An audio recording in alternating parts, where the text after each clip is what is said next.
Hi, Ron. Welcome to another Saturday. Well, what was that? That was weird. Was that just my end? Some weirdness going on here. Welcome to another Synth Geekery episode number 237 we're up to, and you have reached it. If you're new here, say hello in the chat. Live chat's going on right now. Hopefully this button works. There they are. Look at them all chatting away. Oh, that went white then. That's weird. Anyway, it's weird things are happening. Oh my goodness me. Lots of things weird are happening anyway. So it's a show about synthesizers, boxes, and samplers, sequencers, drum machines, music tech, DAWs, maybe a bit of DIY, a bit of soldering. Did I say modular eurorack? I don't think I did. This show this week, we have got very, very little news in the synthesizer world. There's hardly anything. You guys will know this because you're probably all across your socials. However, there is lots of eurorack stuff coming out. So we have to show that. And if you don't like it, there's nothing else to tell you. There is one thing that's not eurorack in the news. So do stick around anyway. And hopefully you can enjoy the show with us because I'm sure you'll enjoy it anyway. We've got a lot of stuff to get through. We've got our regular segments like Funny Side. There's a heap of memes. I think you'll enjoy the memes this week. They're pretty funny. There is some stuff in Price Watch. And I haven't even looked at yours, Andy, to be fair. But this stuff, I think you'll probably like that as well. And we'll chew the fat about a few things happening around here in my studio, which I call the Geekery. But in your world, I'm sure the video guests that are on here will share it with you. Now, don't forget, I would like you guys all to use Zoom if you want to join the show. Just because these people have joined the show, it doesn't mean you can't. And all you need to do is log into Zoom via the link pinned in the chat right now, which is bit.ly/Ranzee Zoom. Easy one to remember. And join the Zoom. There's a Zoom call waiting for you, and you can be on the show. Now, you don't have to have your camera on if you're in your PJs still, or if you're walking around in your undies. I don't really mind. You can turn your camera off, and we can just have your beautiful voice if you want to join us. And you're welcome to come and go as you please. It's about a 2-bit hour show, so we do have time. But please, I want it to be a bit more interactive. I want it to be a bit more talk-backy. So maybe there's a segment in the show that you might want to jump on and view and talk about the things that you're passionate about anyway. So without further ado, don't forget to do all the sort of standard supportings of any YouTuber that you love. Even if you hate them, still do it anyway. Hit the subscribe button if you're new. Hit the bell thing. You guys know what to do. Don't forget to hit the thumbs up as well, because they actually do, believe it or not, help the algorithms, and it does help my show get out there. And why not share the love with the world? So whoever, if you're enjoying it, the rest of the people in the world who don't know about it probably would enjoy it too. Maybe, I don't know. Your thoughts on that? But that's the least you can do. I guess it's free for you to do that. It's no skin off your back, really. No one's going to hold a gun to your head and go, hey! But if you are feeling a little bit more benevolent than that, and you do really dig what we do here, and I do have some bills that I have to pay to keep this show going, like the Zoom account costs me money per month, and the internet and all that sort of stuff. Anyway, if you do feel like helping me out that way, and you can always join the channel as a member. You can join my Patreon. There's a Patreon link in the description if you want to join that. Or you can go to my Bandcamp page or Cinder's Music Bandcamp page and buy one of my albums, or buy one of my tracks. There's a whole heap of ways that you can contribute anyway. So that is, just to help us out with a little coffee here and there, that, if you can. Right, guys, we're going to have to get through the hellos quickly this week because we spent 37 minutes saying hello to everyone last week. Yeah. So if you've got something that you want to show, Chris, I know we didn't get to your thing that you wanted to show last week as well. So maybe we can put your thing in the news section at the start. Okay, if you've got it ready. We'll start with Darren because he's our illustrious leader here.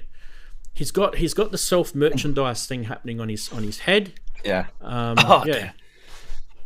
Darren, you never ever tell anyone where they can buy the hat. That's because they can't. What's the point of merch, mate? It's just so that I know who I am, basically. Oh, okay. When you look in the mirror. Thanks to JP Page 2, by the way. Just quickly, let me just cross over here before it disappears. Why has that gone white? Oh, it's now gone black. My goodness me. Thanks, JP Page 2, for the $5. Appreciate it, bro. Appreciate it. A few extras for the lights to stay on. Nice. Hopefully they don't go off. Darren, we're back to you. Yes. Right, yes. You've got less time now. Oh, thanks. Well, I bought a cable. Wow. And I bought some brackets. That's for my live rig. You're excited. The reason I got a cable, the reason I got a cable is because when I originally did the first live rig, all the cables were made to measure. And then if people have seen on my Facebook page the new live rig, everything's expanded, which means none of my bloody cables fit. So now, I've had to get some longer cables. Well, you could have just bought longer cables in the first place and just tied them back. I could have done, but I wasn't intending to do the live rig 2 as it is. So fair enough. And I'm just in the sort of dead boring color coding, MIDI mapping, tweaking, altering some settings, effects and stuff, which just takes forever and is just slow and tedious. That's what I've been doing basically for the live set, and I'm only about halfway through that. In fact, I just finished in about an hour's work of it before I come on. So yeah, I've just been seeing lights on the Good man. kit, and there's a few things I've not even tried out, so they might not even work yet. So yeah, that's what I've been doing basically. So what everyone wants to know, Darren, is you keep teasing us about the live rig and this and that. You should give us a little sneak peek, like a little... It's on Facebook. Oh, okay. So maybe I can dig that up. I didn't see that. When did you put it on Facebook? There's a picture of it. You did? I did. I saw it. A few days ago. Was it last Sunday? Friended him. Facebook algorithm him just so sucks, right? It sucks. Yeah, it does actually, yeah. Okay, yep, got it here. It's horrible. You know what I'm going to do? I'm going to show everyone right now. Do you mind if I show everyone? No, okay like I say, I just put it up there just for anyone who's actually following me. They'll see it first. So yeah, okay, I don't mind. Because everyone that watches the show, version, they're probably saying, Darren, what are you talking about? Well, Darren's talking about this. That's what he's talking about, everyone. So if you're wondering, it's at the top of Darren's stairs. Don't push it. Yes. Fall down. Yeah. Well, you see, there's been welding on there to extend that back section because it was a lot smaller, and all that's been welded up. There's still bits that are not on that, but that's a fair amount of what it's going to look like. It will look different when it's live in a few weeks' time, but that's the sort of base that I'm starting from. Now, what am I looking at that's new here? Because I'm trying to remember what you had before and what you have now. Did you have that screen before? Oh, well, look very carefully, Ranz. Look very carefully. I don't have anything to compare. Look. 1, 2. The APC 64 is new. It is. Isn't it? Yeah, that's very new. Yes. The screen. But, surprisingly, I'm thinking the screen is new. No, that's just an iPad. Oh, that's an iPad. Okay. Yeah, that's not new. That was on the left-hand side of my first live set. You always had the Novation launchpad, didn't you? Yes, Novation launchpad. The mini. Yeah, that was on the deck. That was on the and the launch control you always had as well. The launch control, yeah. Okay. The 101 sampler on the right. 101 sampler 1010, on the right. What do you call it? The 1010 mixer. That I didn't have. It's a blue box on the last set. Yeah, the blue box. Okay. That wasn't on the last set. All right, so I've picked up 2 things. What's the third? The power-looking thing at the back corner. Is that new? Nope. just in front of the AP64. Oh, the Or little at the box. back of it. What is that? I can't tell. Can't I you zoom see? in? I'm I'll trying. give you. It's French. Don't swear at me. It's going to be a theme tonight. Yeah. What is that? Andy? Anyone? Oh, audio thingies. Audio thingies. Is it a micro monster? It certainly is. Okay. Is it Mark 1 or Mark 2? Mark 2. Yeah, I had Mark 1. I loved it, actually. Cool. Very interesting, Darren. We could sit there and study your rig all night, but I do have to get on to everyone Like I else. said, there'll be more connected to it, but that's the sort of base. That's the basis of the rig. The other bits you'll see live. Some Fantastic. interesting. I like how bits. you've got the foam in your case, and you've cut that out, and you've got your things sitting. Yeah, there. that took flipping forever, and there's foam everywhere. Foam everywhere. Was it a lot of work with the Stanley knife, was it? The box Yeah, oh cutter god, knife? yeah. It was. It's one of those ideas that you think of and then when you start, you think, I'm sure this is probably not the best way to do it. Yeah, halfway through you're going, what have I started? At least you can't see the cable, so it looks really neat. That's the thing. Yeah, Yeah. It's very, very neat, Darren. Yeah. Really It's neat. great. The only tricky bit was the plugs because there wasn't enough room to get all the plugs, so I've had to move them outside the box. Which Do they get hot in that foam when you've been practicing though? no, it's all right because most of Ventilation the stuff problem? on the Yeah. no on the that's what the only thing that would get would be the force. That's why it's up onto the in front of me. The others don't really get hot enough, especially for an hour or two. Right, fabulous. All right, Darren, we must move on. As I said, we've got 10 minutes to get through this part, and I think we've already used our 10 minutes up. Who's next? Andy. How are you, mate? How's your week Hey been? guys. All right, still getting through an anthrax. It's getting better, but it's persistent. Wow. I'm quite phlegmy lately, but it's all right. I'm getting through it. So yeah, I'll make it quick. Nothing much new to report. Nothing purchased because I'm broke. Did You're in the club, mate. Yeah, exactly.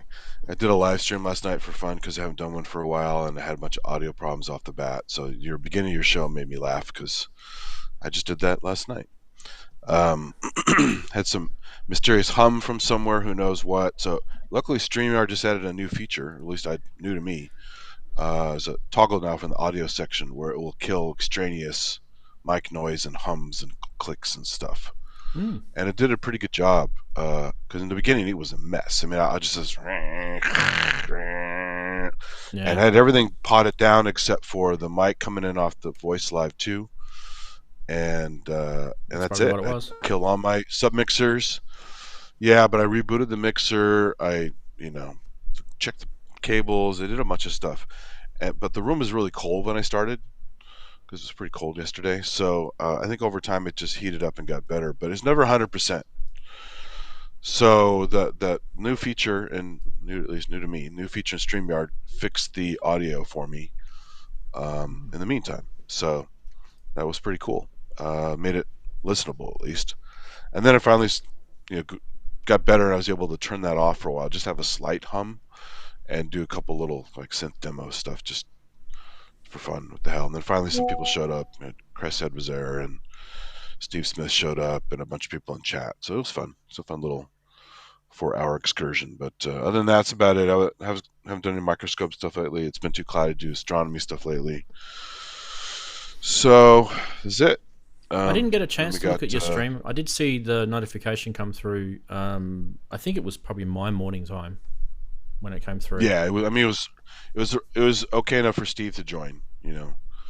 This is actually late for him because he's on your East Coast, but yeah. But he was awake for several hours of the yeah, we had my little thing. daytime stuff to do. Family things. Yeah. So yeah. But other than that, it was pretty much it. And then we got the Senior Synth stream later today at the usual time. It's noon Pacific time and all your normal local times, whatever they are. So I think it's 8 p.m. if you're in the UK. 8 p.m. Yeah. Yep. Yeah. Right. Beautiful. Thanks, Andy. Who's next? thank you. Ian. Hey. How's your week been, bud? Good morning. Good morning, good afternoon, good evening, good day. week, not a good week this week actually. I had a nice weekend last weekend because I wasn't here. Obviously, I was in London with my mother-in-law's 90th birthday celebrations, which was quite fun. Came back to East Yorkshire, and then went down with diarrhea and vomiting all week. So I'm still slightly wobbly, but yeah, no, I've been watching daytime TV, which is pretty crap, really. Yeah, no music. I've not been able to do anything, So yeah, not a great week at all, really. Just I'm sorry to hear that, just mate. trying to recover. I'm on the mend though. I mean, at least I've stopped throwing up, and I've stopped running to the loo every 5 minutes.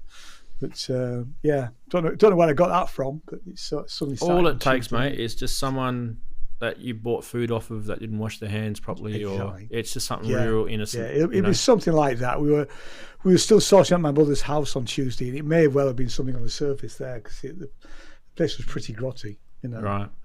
But anyway, we're But luckily, Jane hasn't come down with it, so it's just me. But nothing else to report really. Just glad to be here. That's good. It's good to have you. Who's next? Who is next? Yay, Chris. How are you, mate? Hey everyone. Oh, look, I'll be quick today because I was the main offender last week for making everyone go overtime. Okay, number one. Nearly finished building more modules, so there's going to be modules hopefully on sale in the middle of the week. Bought a whole lot of rolls of printer filament so that we can print our cable monsters, and just finished a first attempt print tonight, and it looks like it went quite well.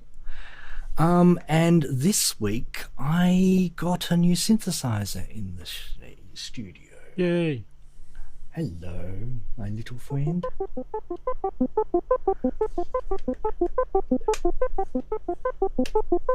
Why the audio's not working. A bit of judicious delay.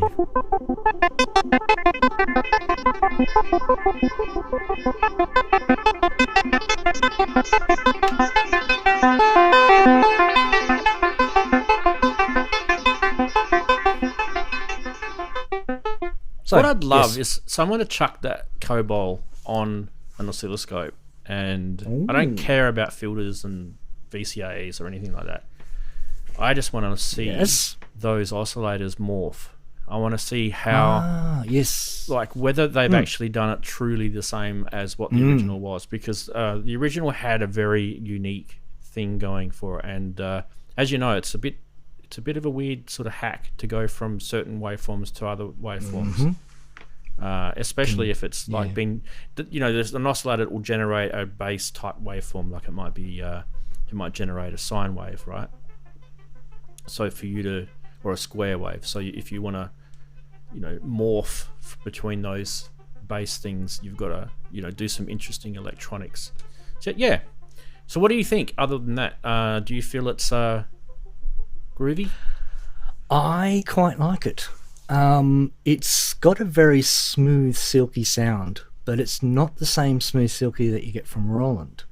So it's a slightly different flavour of sort of silkiness, which I quite like.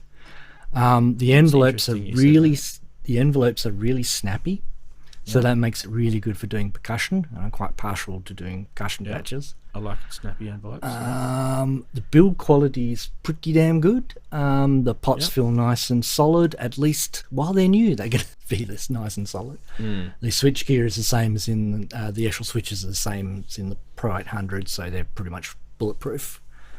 Apart from that, I quite like the readability on the panel. It's very easy to see where everything's going. It's very easy to find what you're looking for. And even for patching, it helps you sort of work out what you want to patch and where you need to put it and stuff like that. There's a few cryptic things which I'll find out by looking in the manual, no doubt. Have you discovered the gnarliness of the filter yet? Not the gnarliness. As I said, I'm still in the sort of nice territory. And it definitely resonates completely insanely.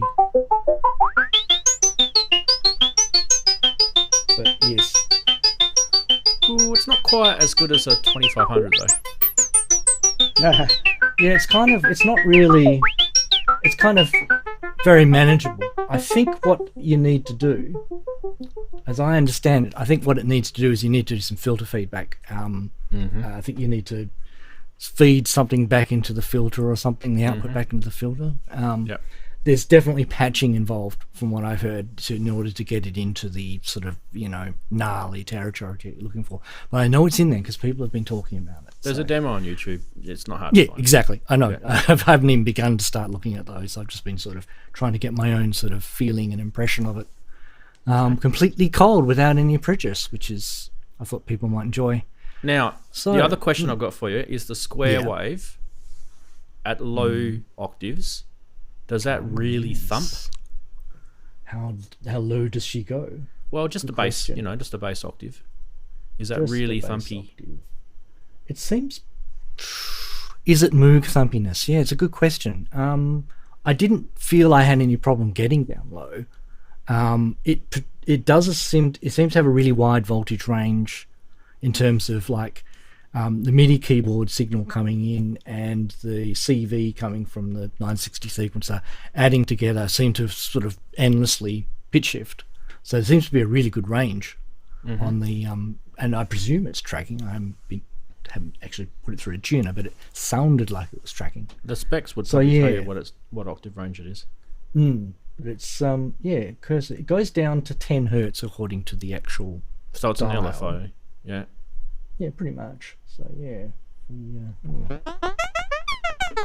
That's a really good idea, Chris. But we don't want to do it. We want to filter all the way up, don't we? And we want. We probably want it open. Let's get rid of the actual pitch. Okay, it's an LFO now. So that's There's a pretty motorbike low. outside, mate. Sorry? There's a motorbike outside.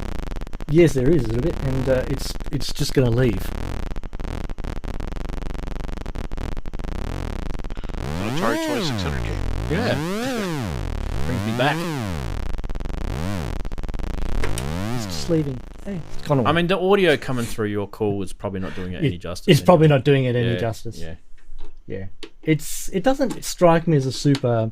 I don't know if it's going to compete really with a Moog bass. I've got the feeling the Moog's going to give you something a bit more girth wise, but it's a different kind of flavor. I think it's kind of MIDI, a bit more MIDI bassy. Yeah. The original one that was made had a really, really nice, bottom end on it. Like it was one of those bottom ends that make you go, "Oh yeah."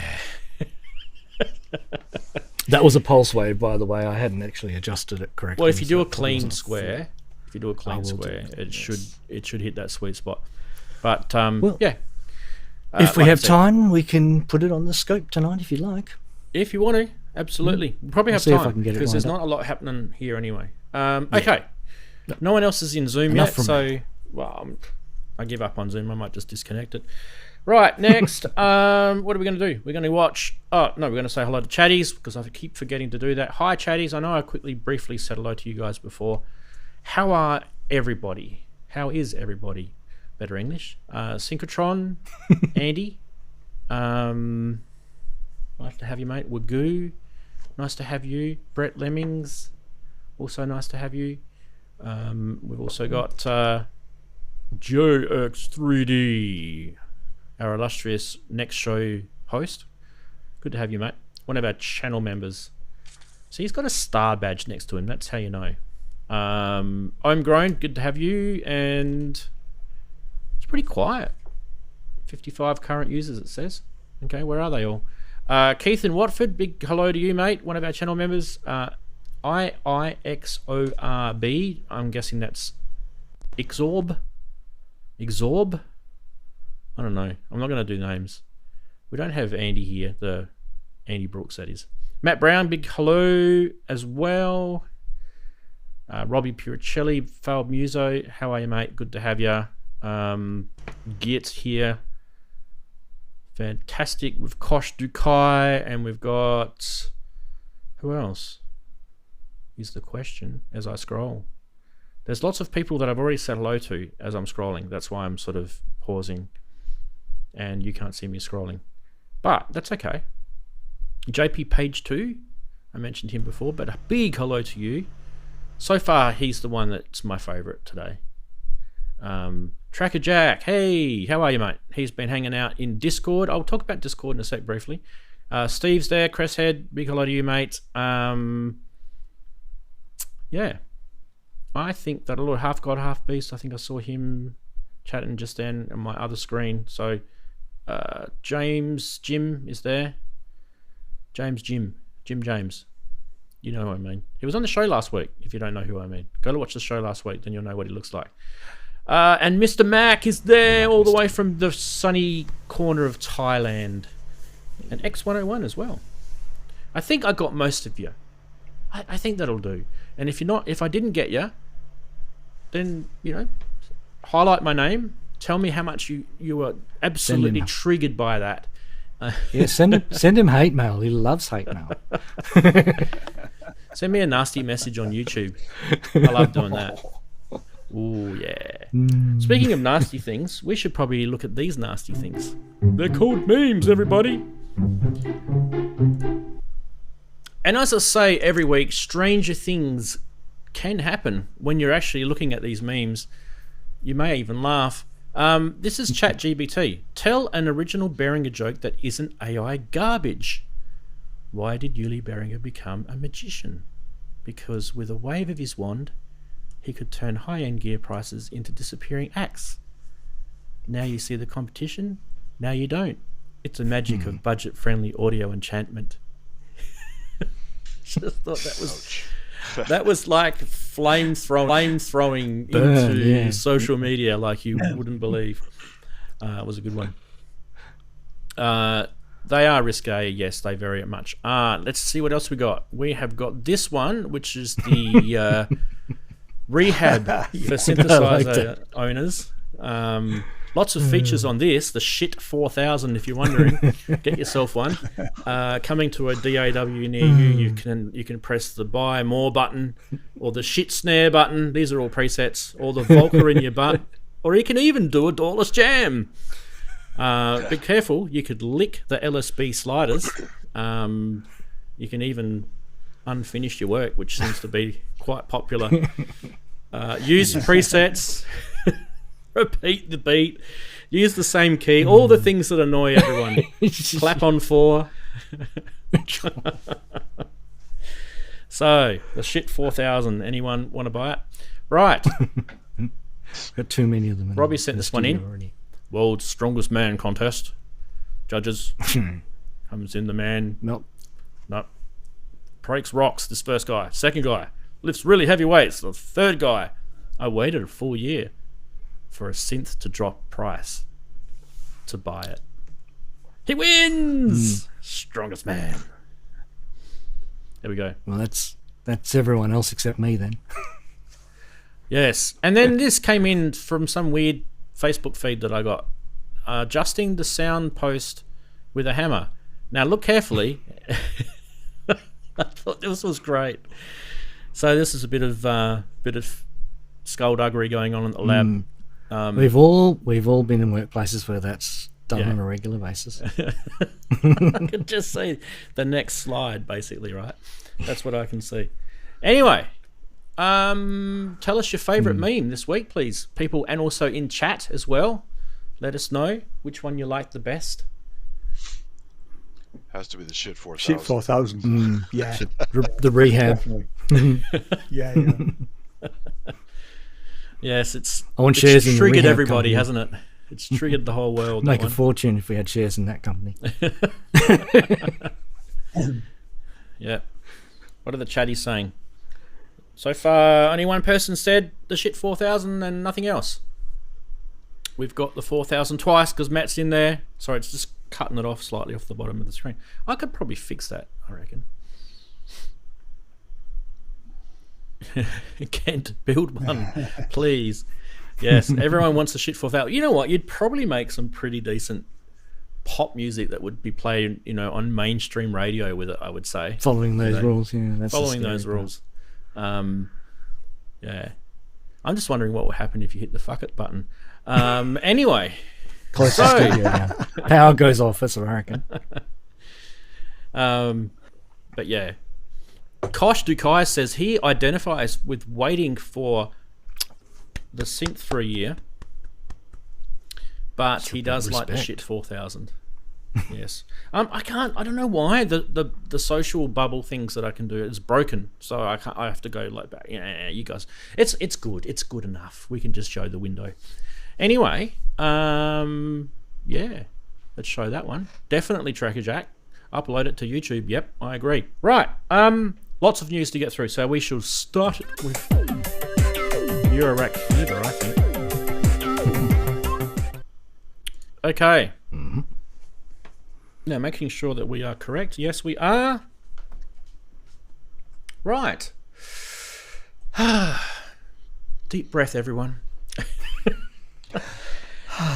What am I going to start with? I'm going to start with the Future Sound Systems. Now, the MTX pin matrix is not new. We have shown the MTX pin matrix before on the show, but this is new. This is the MTX 9.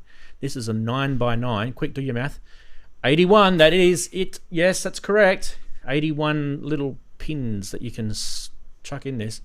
I'm actually thinking, like, draw a picture of your most hated person and do an outline. Voodoo You doll. can also play light cycles from Tron on that as well. You could, yeah. Anyway, what is this? This is basically something that you can route one thing to another, right? So think of VCS3. Yes, it's like that, except all the left-hand side and all the top-hand side is where you're connecting your gear in, basically. So it is, I believe, passive, this one, from what I remember. And it's only £115, which is bloody incredible. These things are very, very, very handy if you're into the world of Eurorack. I've actually got a VCA matrix in here, which is only 4x4, and I use it all the time. But then again, it is active, not passive. But 115 smackaroonies is pretty good, I would say, for anyone. What else can I tell you? So... Are the pins different resistance like the VCS3? They're banana. They're bananas. And they're all 1K, did they say? I thought I read. I'm trying to find it. Okay, so each component of the matrix has been designed to use standard parts. There are 2mm banana test plugs, and all the cards of the matrix are easily replaceable. The matrix is available both passive and active. There you go. You can get two different versions. I actually need to find out how much the active version is. And it can easily be upgraded from one to another. So if you buy the passive, you can upgrade it to the active. There you go. Yeah. The MT9 is also supplied with dry wipe marker with 10 banana pins as a standard. And obviously you're going to need 81 if you want to plug them all in. And with spares available from Future Sound Systems. Better if you plug them all in at once. It probably doesn't. Probably doesn't. Now, I'm trying to get the price for the active. I can only see £115 on their website. And... No, not 1K ohm standard impedance across the matrix is 1K. That's what we were looking for that other question. That's it. Can't really sort of play any audio because it doesn't. It wouldn't sound any different. I mean, route something from something to something is what this does. And passives, look, don't be scared by passives, guys. Passives are very handy. You don't always need a buffered or an active multiplier in your system or routing. It doesn't always need to be. And in fact, you could probably buy two of these and have an active one and a passive one, and it would probably be pretty handy. I mean, £115, it's pretty damn cheap. Does not include VAT if you're living in those parts of the world, but for us Aussies, we don't have to pay VAT, so stick that in your pipe. 24 HP, 32mm behind. It's a fiberglass panel. That's the only thing I'm kind of about. But I actually feel that they did that on purpose, because if you're putting the banana plugs in, you don't want the panel itself to be any sort of conductive. Yeah. So even even if it was powder coated, eventually it might chip. Do you know what I mean? Like there's all sorts of you have to use some kind of passive insulator for a front panel, and uncopper-coated FR2 which is fiberglass reinforced. And it's saying it's 2 millimeters, so that's pretty thick. So I'd say that's gonna last. Okay. Next, anyone want to comment, questions, chatties? Anyone want to talk about this briefly? Just that it was a good price. I haven't seen them go down that price for a long time. Yep.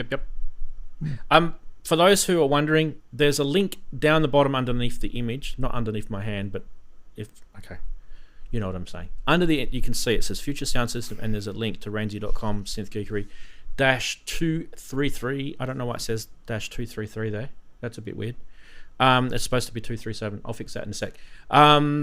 But what that is the blog article, and everything that we show, including memes and videos and price watch and these products and the links, everything is on that article. If you forget, that is. It should say 237. What the hell? Ew. 233. It's on my spreadsheet as 237. Why is it saying 233?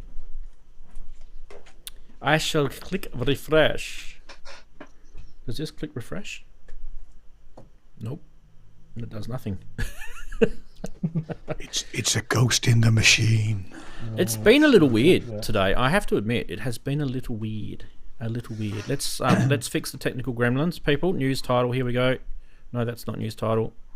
Where is news title? Because I don't like when things don't work. So that's the news title there, right? But why is that saying 233? If I reload that, you suck. You see, the technical hell? gremlins are always a pain because they never decide. They never want to let you know why they don't work. They just don't. It's picked up the thing that's weird is this is picking it up off a Google sheet, right? It's picked up the name, so why is it not picking up the link? That is really, really weird. Okay. This is exciting. I always come down to the fact that when I get these problems, whether it be on anything I'm doing for live or anything, or like you now, I always go, it's because it just doesn't want to. There's no actual reason, it just doesn't want to. When you start it up next time, it'll decide that it will. It's got column here, and it says auto, and maybe it should say link.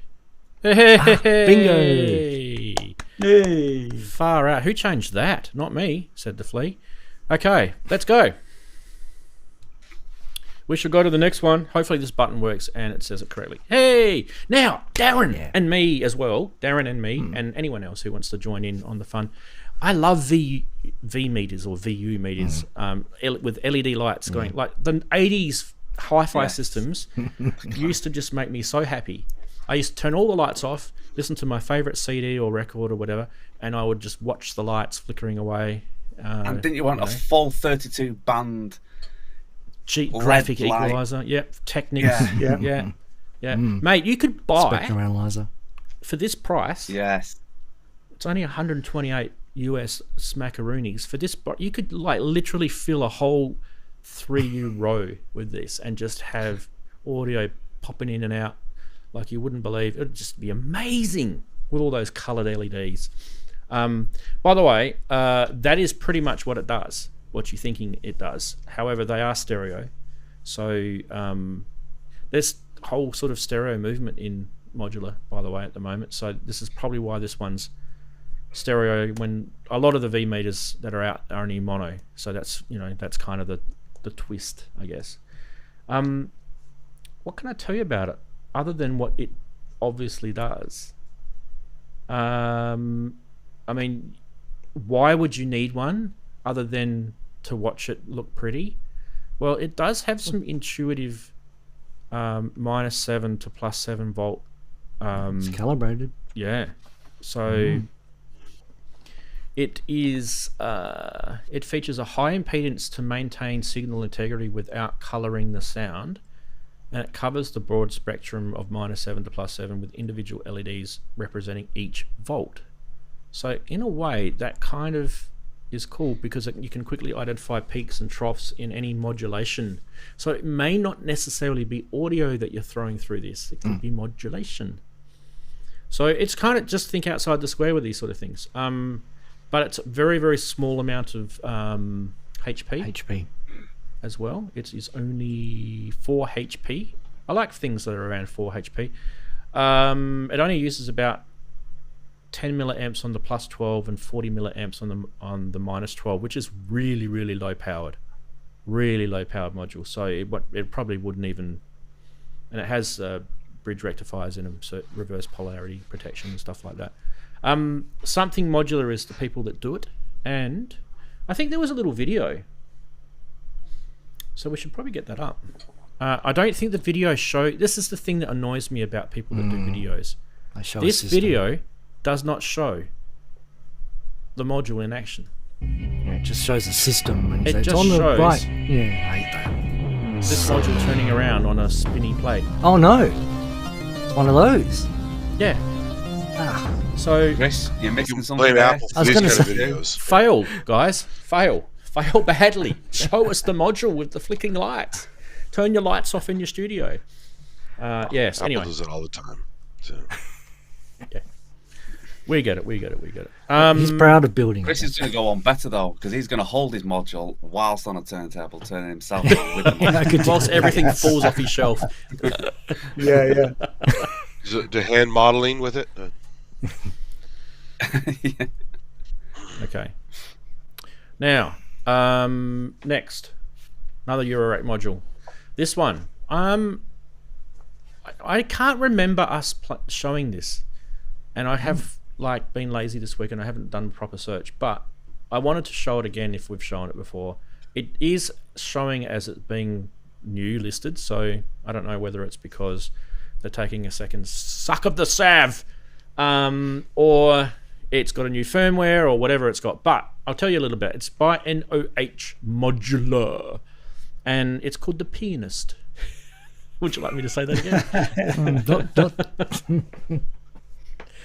It's a voiced chord sequencer. It sequences chords using volts per octaves with up to 8 notes of polyphony.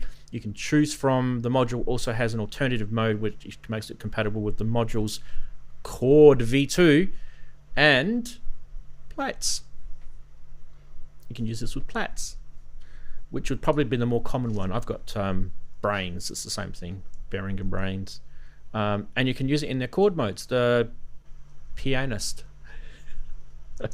can help you compose by quantizing your edits within a set of scales and automatically voicing your chords. 3U 8 HP 30mm plus 12 volt 50 milliamp minus 12 volt 10 milliamp. It is how many smackaroonies? 445 smackaroonies. Wow. It's a little steep, boys. It's a little steep, but Oh, those pianists are rich. I think they might be playing too much with their penis. Well, they can afford piano tuners. They must be. Darren, I'm gonna have to Is that, I'm gonna have to shrink you is there. that Australian dollars? I'm Nicholas from NOH Rant. Modular, and this is the Getting Started guide for the Pianist module. To get started, we're going to take the chord module from Qubit Electronics, but instead of using it in the normal mode, we're going to use it in a mode where it outputs 4 independent oscillators tuned to the same frequency as you can hear. Now we're going to take the gonna be mix out, really, but really bad, we're and not they're going not to let gonna it get to drone it. because that would be pretty horrible to the ear after 10 minutes. So we're going to pass it through a VCA. Function gate input. The new drum your song. Oh, you bastard!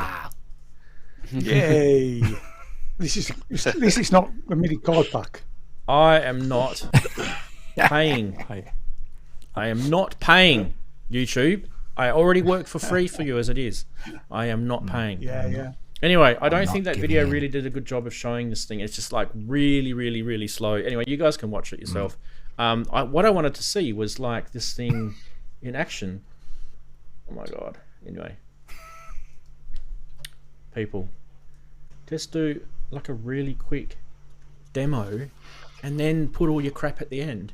Like Yeah. some of the other modular channels who do it really, really well. Like IntelliGel and Get your hooked At least into a the noodle at the module, end, and then you yeah. can explain what it. yeah.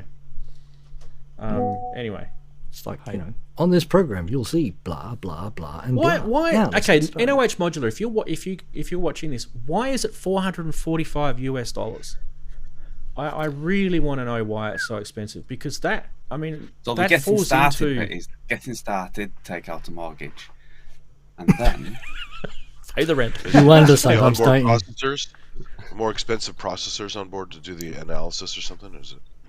I'm not sure, but I'd like to know what's making this thing. I mean, it's basically a digital module, and PIC controllers and all those sort of controllers that are out there are pretty cheap. I mean, how much is a little Arduino / ARM controller now? $30. Well, because it looks like an ornament in crime, which is pretty simple looking, but pretty deep under the hood. And it's got good processing. But even ornaments and crimes are only about $200 US. I know, So it's that's what I mean. half It's of that. cheap. Yeah, it And you can get what doesn't look what's that- fancy. the new ornament and crime coming out. There's a new one coming out, and it's literally bipolar. In other words, it's got 2 ornament and crimes in it. So Two you've CPUs, got or? you've got 2 ornament and crimes, and inside each ornament and crime, you've got 2 ornament and crimes. So it's literally like 4 ornament and crimes. Well, my ONC yeah. already has 4 Turing machines or 4 something in it. It's just a regular ornament in crime. Yeah. Yep. So Oops. Could be a business model thing. That might be why it's so expensive. It looks cool though, and it probably does some cool things. It's a big, massive pass from me purely because of the price, and I really wanted to see more from him. Yeah, as soon as you start with a price like that, you got to do a good job of selling first. Yeah. Look, I don't have a problem with people selling modules for $445 US. Yeah, if it's just- I want to see why I'm spending that sort of money on that module. I mean, I spent the C legs was about 500 and something bucks for a delay module, but holy crap, that's got some stuff in it. You know, That was a good demo video too. Yeah. Well, you One get from get Intelligent. Alex to do your demo videos. Yeah. He doesn't come cheap, people. And just like a lot of people, he's actually now working full time as a demo, a reviewer, YouTuber. Oh, cool. So if you do want him, he doesn't come Yep. cheap. He's He for does a hire. bloody good job. Right. So the pianist is next. Not really my thing, but next one is this thing called Rock Drum 1, which is by Synthetic Sound Labs. And do we have a video of that? No, we don't. There's no video for this one, but I can tell you a little bit about it. It is a 6-voice, fully polyphonic, low-file digital sampler player drum kit. So what you're looking at is bass drum, snare drum, hi-hat, tom, cymbals, cow. Tuning, mixing levels, output, mix, main mix down the bottom. Pretty simple, monkey see, monkey do, right? The Rock Drum 1 contains 6 wonderfully crunchy, fully polyphonic, lo-fi digital drum kit samples in just 12 HP. Samples include bass, snare, as I said before, blah, blah, blah, blah. Right. It has a separate trigger and audio outputs for each, and it also has individual level controls, which I said before, blah, blah, blah. Now, $199 US for this. What is the first thought that came to your mind when I said lo-fi drum machine? Can you swap out the drums? Yeah. That would be my That's first the thought. first thing is, can you upload the Yeah. burn different drum I want to samples? change that. I want to be able to change the drums. It's a thing. Yes, I was looking for that too, and the thing was like, how do you do the upload? Surely there's see a if it plug says on the it. back. Show us a photo behind. It's an interesting one, Rants, because There is a photo there behind. Oh, there is a photo behind. There is. And guess what? Let's have a look. What do we Actually, have? I'm not going to say guess what. I'm just going to show you. Show me. I'm going to show you the photo. Because I think we need to get the samples loaded. And I just need to have a quick look here at the samples. Did it like a 06 demo? Okay, there we go. Right. Waiting for this to load. Why is the internet so slow? It's bloody fiber. What's going on, Australia? Right, here we go. That is the back. I can't see a USB port. Ready? Yes, but there is a It's not one on mine either. synthesis chip. I basically think they've just loaded it as PCM samples onto a chip. You're stuck with those sounds, people. I hope that's not the case, but It looks like it's it not is. it's not a one-way trip. Sometimes with those modules you can flash their internal How? ROM via software. But So you where? can actually write software that would take a frequency encoded signal into the first trigger input, say. Oh, okay, much like and, the FX8. Like the Volca The style. FX8. Yeah, The FX8, or, yeah. or the FX8 is another one that does it. The old modem sounds, it's- basically.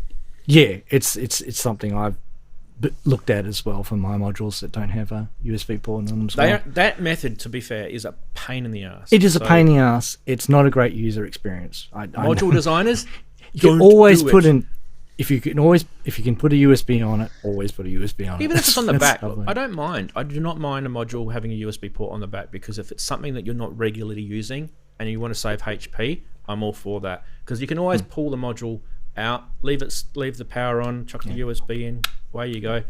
Let us know, Synthetic Sound Labs, if this thing is updatable, because that would be pretty important. I can't see it anywhere.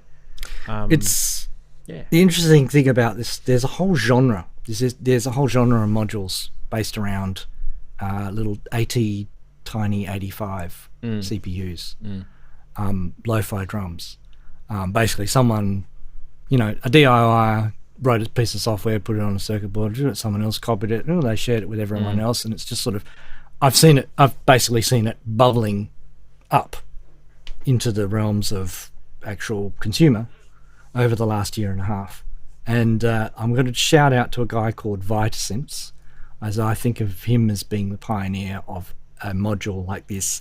The difference is his module was about that big. So he had individual CPUs for each drum sound. So he wasn't a huge microcontroller expert. He basically took what he knew and physically duplicated it and made a very large PCB. But it is essentially 8 channels of these kind of crunchy sounding 8-bit drums. Yep. And in that community, of course, everyone knows that you burn the firmware on. So of course you change your sounds. That's part of having the module. If you made the module, you can make your own sounds, obviously.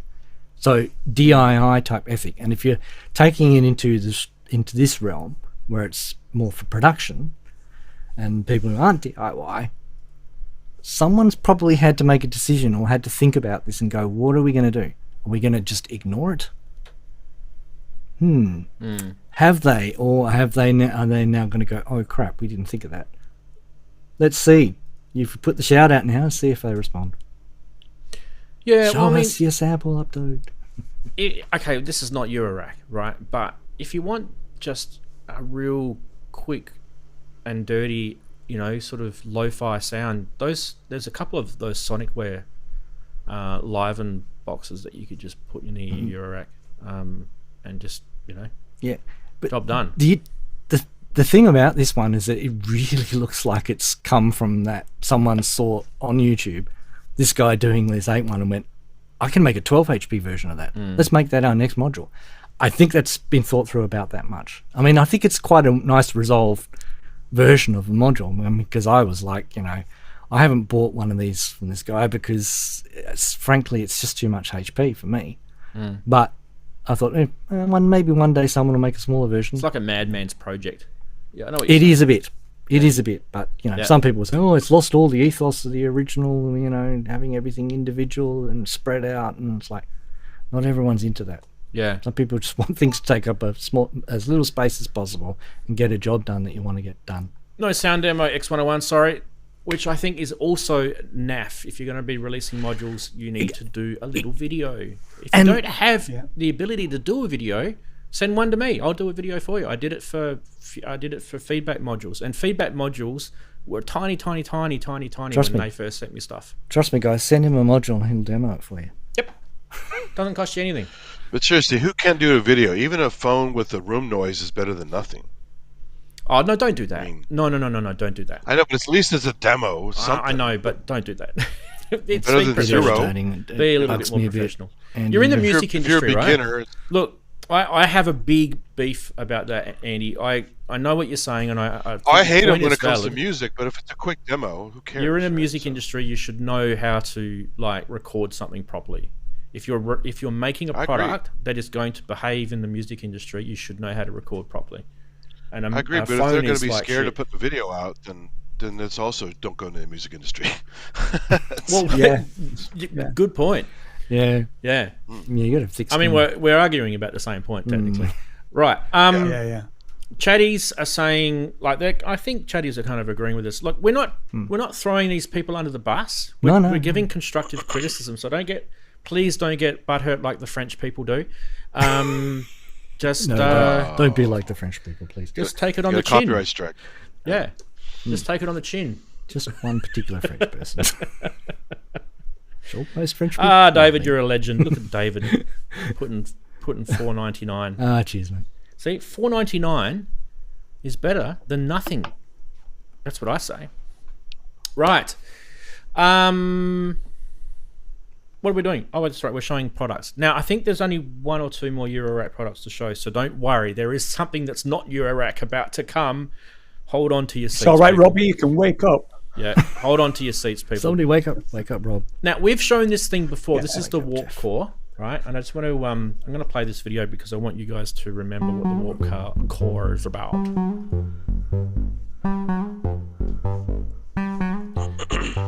Just to remind you what the Warp Core does, okay? The Warp Core is a phase distortion stereo oscillator. You guys remember we were talking about phase distortion the other day? Casio. The phase distortion engine offers 8 different continuously variable algorithms assignable with 2 slots routed in a series of up to 64 possible combinations. It also has phase modulation as well with pre or post distortion via an internal sine modular oscillator with configurable frequency ratios and relative to the main oscillator. There is also 2 configurable thickness parameters which reinforce the fundamentals and or give a sub-octave of the oscillator output to provide a slight detuning on the 90-degree output. For a thicker stereo sound, stereo people, unison if you want. Now, I'm not showing this module because it's new. I'm showing this module because the guys that brought it out have brought out a little expander for it. And it actually is really, really cool. So Infrasonic Audio have brought this little expander called the WCEX, which obviously stands for Warp Core Expander. And what this does is a little 4HP converts the oscillator into a full stereo voice by adding a controllable ADSR shared decay release with an internal digital VCA, and you can unpatch the gate and the Warp Core will just behave as it normally does. So how cool is that? And it's only $95 to do it. So if you have a Warp Core already, I know there's quite a lot of people that do have Warp Cores and they actually think they're really cool, because phase distortion, by the way, makes some really, really interesting sounds. Just so you guys know too, if you've ever played with the Casio phase distortion stuff, one thing that you kind of can't really get is clean waveforms, right? And a clean waveform is probably something that you don't want when you're trying to do something different. So, you know, phase distortion might be your friend. It's not a great place to start if you want to do something other than where you start. Yeah. I do like this. The phase distortion oscillator, by the way, if you want to get it, is $375. And if you want to add the little expander, it's another $95. You don't need it to run it, but I just thought the Infrasonic Audio guys are doing a bloody good job. I think that's beautiful looking. That's a beautiful looking module. It has been out for a couple of years now, that thing, and we did show it on the show. I'm actually really gassing for this module. I wish I had some spare cash to pay for it, but one day. Does sound cool. Yeah, sounds cool. I'll sell some gear. I remember really enjoying the demo, that video. Yeah. The last one we had on the show. Yeah, and in fact that's the same video I think I played just then. Yep. I believe. I remembered it. 5 months old, 5 months ago, 6 months ago. I don't know, something like that. It wasn't that long ago, but I think it is a couple of years old. One of the things I kind of like about, like I keep saying this, but I'm trying to sort of like slowly lift everyone into this realm, and that is that you have to embrace this whole idea of stereo, and it's not stereo as you think traditionally. Okay, it's not the traditional stereo where you put your headphones on, you've got a left channel and a right channel. Well, it is, but it's more than that. It's sounds coming out of the left and sounds coming out of the right. And I think Platts was like one of the first modules to kind of really muck around with that whole idea. One of the first, let's say the first, one of the first, where you've got something that comes through the even and the odd. I think how that used to work. And sometimes with different sonic. You mean with left and right with different sonic prints, imprints? Yeah. Yeah, and you get some. So really it's not cool the same thing, just panned, or it's not delayed. It's actually sonically different. Yep. But simultaneously occurring. And a lot of people are starting to realize that we can turn reverb and we can turn delay. It was rings effects with that, off. wasn't it? Rings, Platts, yeah. It was rings at the odd and even. Platts does it. Rings does it. You're right, Darren. It might have been Rings first. Might have been Rings that did it first. Because I've got a Rings here. My Rings is called Ranzee, though.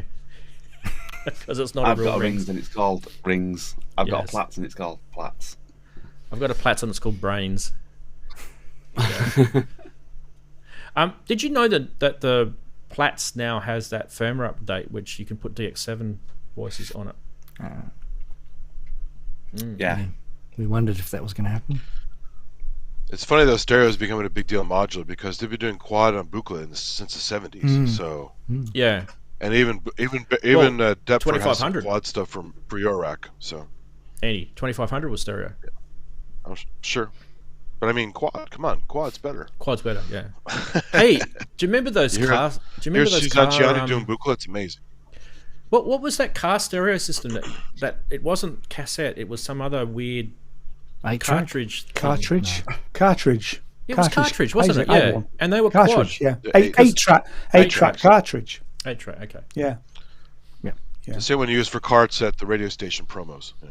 I just remember being a kid and I can't remember what sort of car it was, because you guys won't know, being overseas, you won't know what some of the Australian cars were. I think Chris, it might have been like a Statesman, right? With the brown leather interior. Poo brown, yes. Poo brown leather interior, yeah. Smelt like Lovely. damp carpet. I can just remember it. Like they're the memories, right? And he had one of those cartridge audio systems. Yeah. It was My first car had one. amazing. Yeah. Yeah. You play like 4 tracks and you skip to the next track, if I remember rightly. Send the ones over here. And they just keep looping, so you just leave it on, it loops. Yeah. Just leave it. It just goes and goes. Yeah. Don't ask me what he played. It was probably 70s stuff.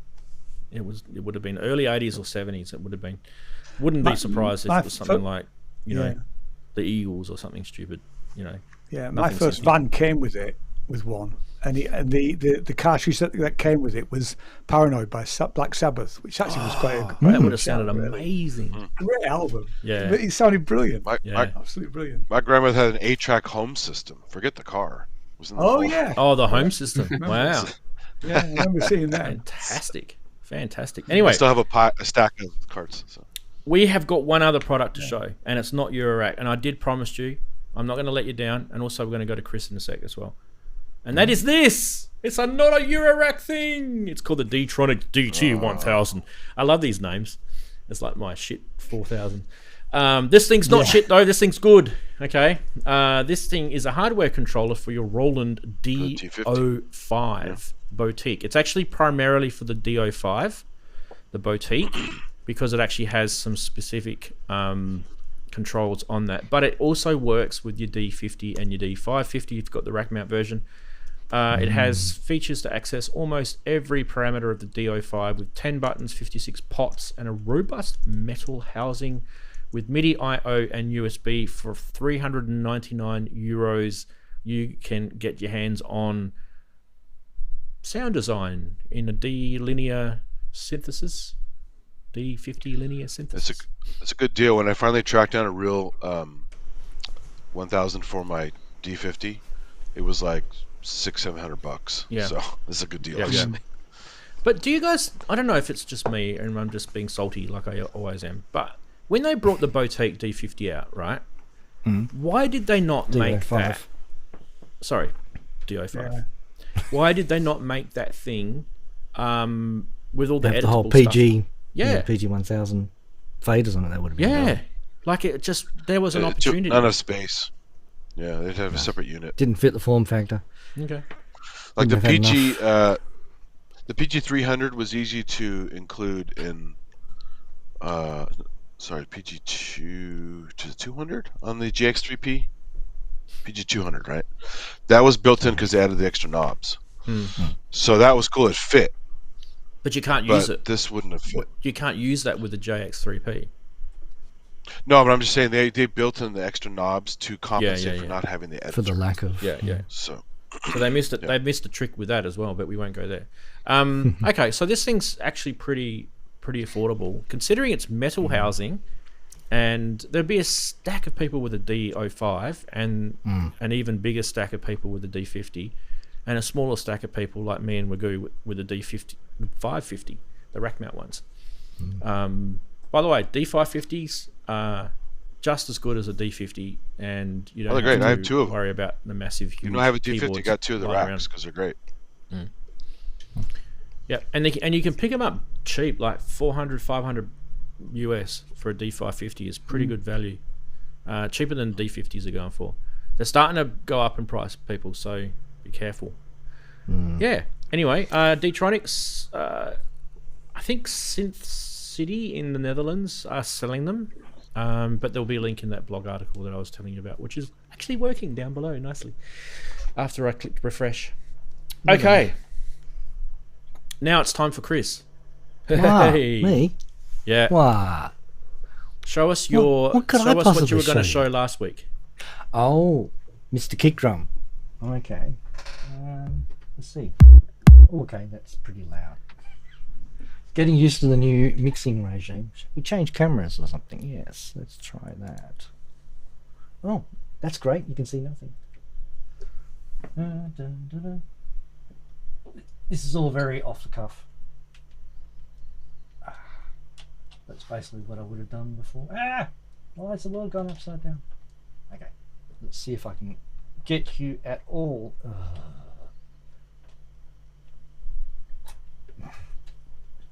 I have no control over what Chris is doing. Yes, he has no control. You can blame me for everything, Rance. Right, what are we showing? Okay, Miss Jane, it's upside down. it's upside down. I can fix that. Right click. That's another Australian reference for all those non-Australians watching. Yes. They wouldn't even know who Mr. Transform. Squiggle was. Rotate Absolutely no 90 idea. Degrees. Oh, I rotated myself up. That's, yeah, you- everyone just turn upside down. You could be a bat.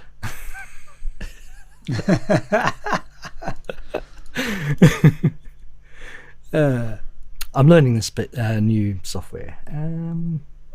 Yes, what do we want to do? We want to. Was it- What is it, Why does OBS? it not want to let me. Are you using it's 'cause it's OBS? locked.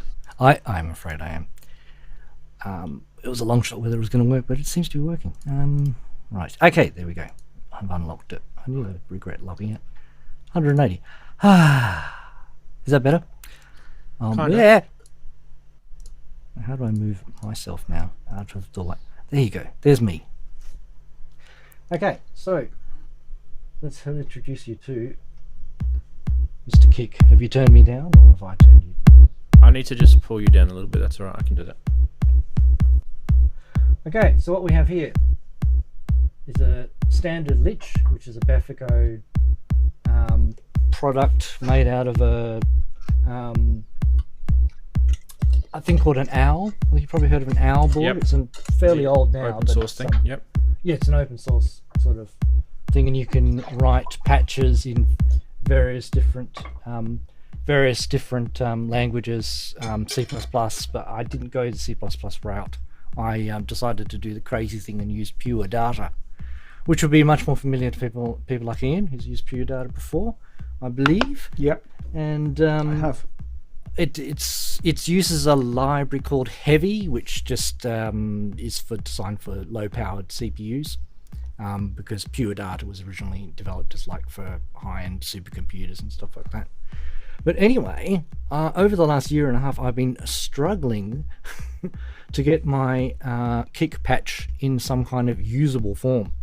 The first version of my kick patch was called Kick Maker, and it enabled you to completely design everything.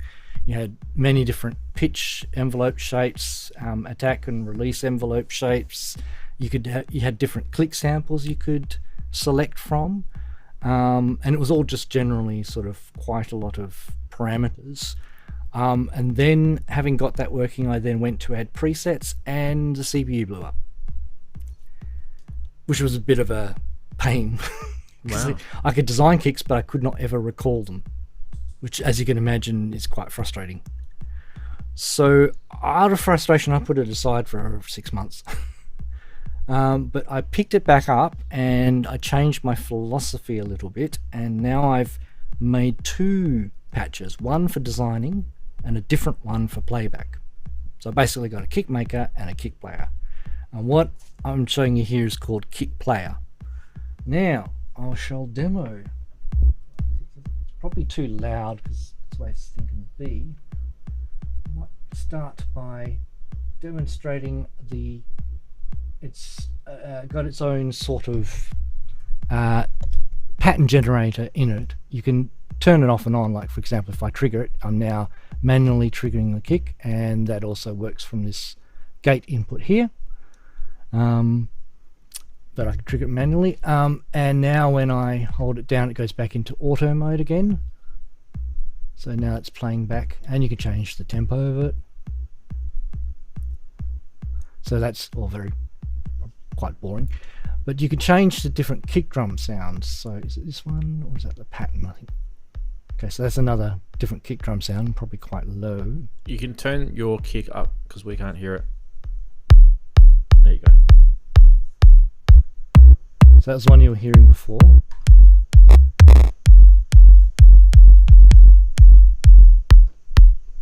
And these are just ones that I've designed and quite like the sound of, but it can generate quite different sounds. That's a very short one with a very short decay. Some of them are here. But you can get quite different styles of kicks for different kind of... It's all pretty much mostly dance orientated because that's kind of the music I'm into. Mm-hmm. But anyway, it's back to the original patch for a moment. And the other thing you can do is, if I get this right, if I can work out what I've done, I might just... Yes, I think I know what I've done. No, maybe not. While you're doing that, can I just show them quickly what a lich looks like? Yeah, sure. So the module that he's actually using is this. So you can buy it yourself from Bufako.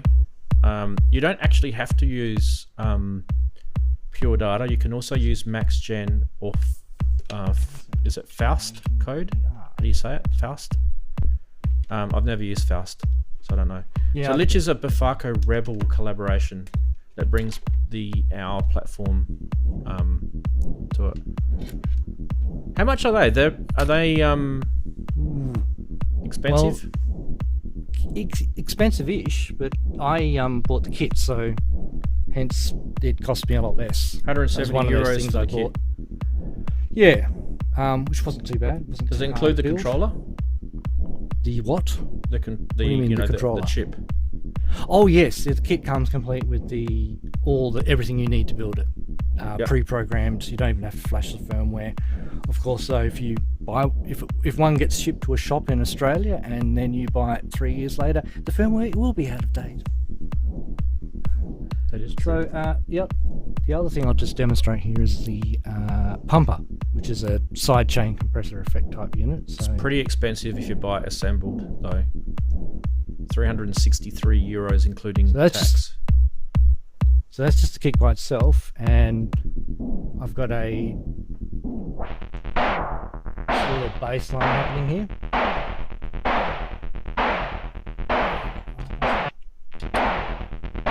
And there's also a snare pattern coming up. I'll talk about that in a moment. So you're getting that kind of pumping.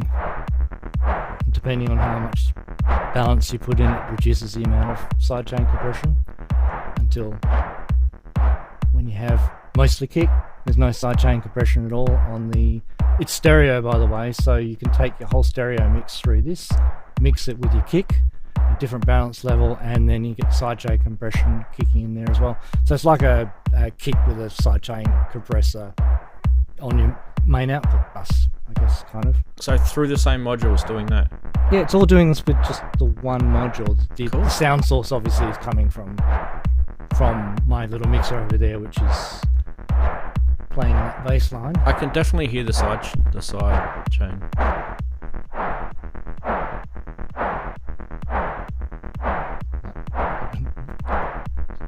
So this Lich module you can also sync via MIDI too, right? With the USB.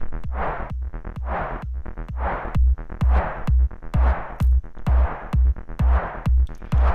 don't know if Chris heard that. Now, the kick drum patterns you can change as well. So this is the straight, boring old 4 to the floor. But you also have 4 to the floor with a fill every 4 bars, I think it is. And then you can go to whatever, and it's every 2 bars. Is this the right controller? So that's, yeah, okay, that's 4 with a fill every 4th bar. So you've got to go around, yeah, okay. And then you can have a different kick pattern, which will bring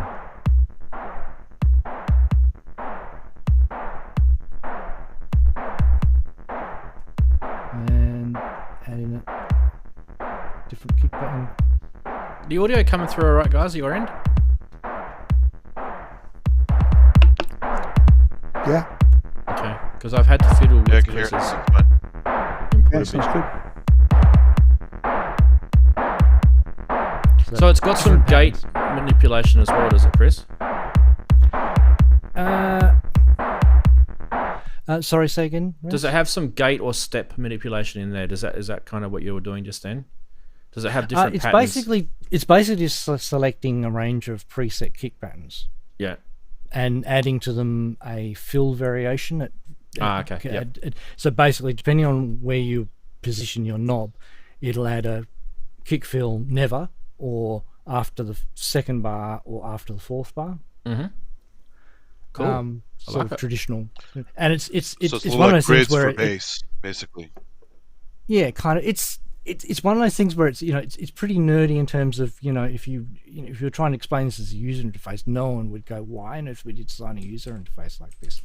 That's not the point. The point is I can find a pattern I like, leave it, turn the module off, switch it back on again, and it'll be exactly the same pattern as I left it, which I know is a pretty obvious thing in most equipment these days that have preset memories, but one of the queer things about this Lich is that you cannot store any preset data. So you've got programs with no ability to save your settings. So everything relies on you mapping all of the important parameters to those 4 live knobs, which are all CV controllable, by the way. So you can do things. So I could do something with, like, say, on a basic level, using what you showed last week with Ableton Live, and its CV tools. You could have different songs send out a different CV level to change the kick pattern or the kick preset. If you're doing a live performance and you go from one transition from one song to the next, this could change my kick drum to a different pattern and a different kick drum. So that's just one way you can use it. But the main thing I wanted it for was actually having some kind of preset memory. So it's kind of crazy not to have that. Now, the other thing that's going on here is that I've also added in this extra output is also giving you a we just had a meme about this, a snare on 2 and 4. Oh,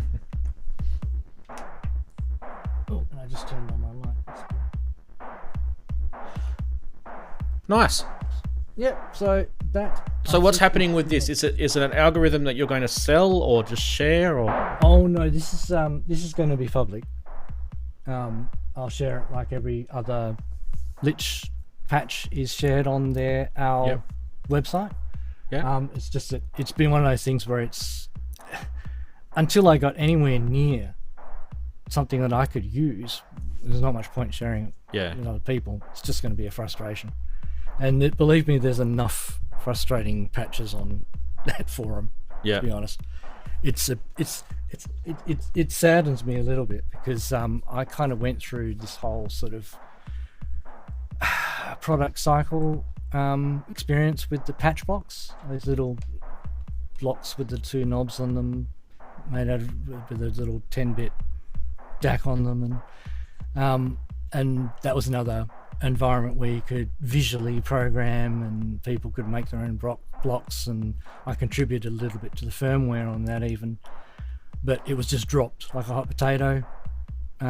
Ceased life. No one wanted to continue it in any kind of, at more hi-fi capacity. I'd probably be more like you. Yeah. I'd probably use C++ as well. So yeah, and believe me, I every time I open these projects up and try to program them, I go, why didn't I just start again from scratch? Yeah. In C++. I know that's what I should do, but I know that's going to be a whole heap of time and work. And I put it this way, I got to the point where I downloaded the SDK, the environment, the build environment, went through it, compiled my patch, and it wouldn't upload to the unit because it was too big. As opposed to when I build it on the website when it isn't too big. Cool. So it's different, firmware's different results to the, I just can't deal with this. Bring your face back, Chris, because I'm cutting you off. Yeah. That's all right. Sorry, mate. That's awesome, man. So when are you going to announce that via social media or on your website, or I'll just definitely through here, put it on my Instagram. Okay. I guess I'll do a demo much like that, I guess, on YouTube as well. Yep. Sounds good. Awesome. Yeah. Fantastic. Yeah. I haven't really thought about it. it. It's been definitely one of those sort of. I've got to get my hands on one of those Lich doing modules. it myself. Doing it myself, sort of just having fun, sort of thing. But yeah, no, everyone should can have fun with it now. So I mean, I'll put it up. There's a couple of these type of modules out there that you can DIY your own code in, like the Ornament and Crime is one. It's probably not quite as open as the Lich is. It's limited, but it's not limited. It's kind of weird. And then you've got the disting. A lot of people don't realize you can actually hack the disting as well. So from the beginning, you've been able to do that. I remember that was one of the first sort of DSP-based eurorack modules that I looked at. Yeah, Oz was pretty big behind code it. for this. Yeah, he was pretty big behind letting people hack it, so that it, you know, it was enabled him to develop other things as well. This is one of those things. This is why it's so disappointing when these products kind of, they all look like they have the potential to be great, but there's just someone drops the ball or someone just loses interest. Yeah, it's frustrating for technical people like me because we can see what is needed to be added to make it, but if there's no will, if there's just not a drive for it, if people have moved on to other things. I mean, a lot of people just move on to other fields and they're not interested there anymore. That's particularly what happens. Sometimes it's a time. I think time is the biggest enemy with a lot of these things. Yeah. If something is too convoluted and it just literally sucks the time away from them. Yeah. Well, that's one of the things I'd had to put it down for because it was sucking too much time. Yeah. And I had a little something else to work on for the GB82. So now I'm glad that Kent has arrived because I actually think he might be interested in this. I have taken apart one of my synthesizers, and I do this. Don't worry, I do this all the time. Those who know me know that I do this. I'm not scared about doing things like this. In fact, actually last week, was it? I think it was last week. I completely took apart my BeatStep Pro and butchered the knobs on it and fixed the potentiometer on it and everything. And it's good to know that the BeatStep Pro is still beautiful. It still works. All the knobs work. Yes, people, don't worry. I didn't kill it. There it is there. And you'll notice how nice and shiny black these knobs are now. Nice and shiny. And they don't stick. So that was a good fun project. I do not recommend that you sit there with a cloth and rub the crap out of them until that rubberized paint comes off. It was really not fun at all. It took me pretty much a whole day to do it. And I was actually... I've done that. It's terrible. I actually sat there with my wife, and I was just helping her out with some other things while I sat there with this cloth in my hand rubbing it. So it was kind of like I was multitasking. It wasn't too bad. You have to use gloves too, because that stuff will transfer to your skin. Right? So. Yeah. So anyway, I have taken the synthesizer apart, and right above me there in that corner is my little sort of my workbench where I do soldering and stuff like that. Let's head on over there, because I've got a camera set up in the corner. And I want to show you guys, it's a GoPro. Yes, it's the Moog Slim Fatty. Sorry about the mess over there, guys, but she's pulled right apart. And at the moment, what a big thanks to Chris, actually. If you guys can see, there's a potentiometer, or a knob, if you want to call it that, on the far bottom left-hand corner. So it's like looking at really at the top of the screen there.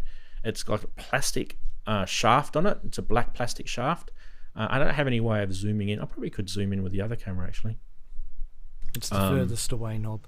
It's the furthest away knob. And buried behind a circuit board. I don't know if anyone has owned or owns a Slim Fatty or a Little Fatty. They're both the same. One's just a keyboard version. The tuning knob on them are so blimmin' sensitive, it's not funny. You literally sneeze and the thing goes out of tune. And it's ridiculous. Like, no one can live like that. That's just stupidity. So it still works. I actually didn't need to take this synthesizer apart. I didn't need to do that. Why I'm taking it apart is because I have a feeling that it just needs to be replaced. Because I think the company that makes them is a Taiwanese company called Alpha. And there's nothing against them, but I'm just going to see if I can get a better view with this camera. Okay. Let's see if I can use the PTZ. So that's the knob there, the one that's like right at the front, and it's trying to get focus on it right now. It literally wiggles, like, and all you can see there's another knob which is a rotary encoder just to the right above it, which is actually the value encoder, and that's got a metal shaft, and this thing's got a plastic shaft. I don't know why synthesizer manufacturers like Moog put plastic shaft potentiometers on their synths when they charge the friggin' earth for their equipment. Decision, isn't it? Right? It's just, it does my head in. Anyway, that's just a better view, I think, from there.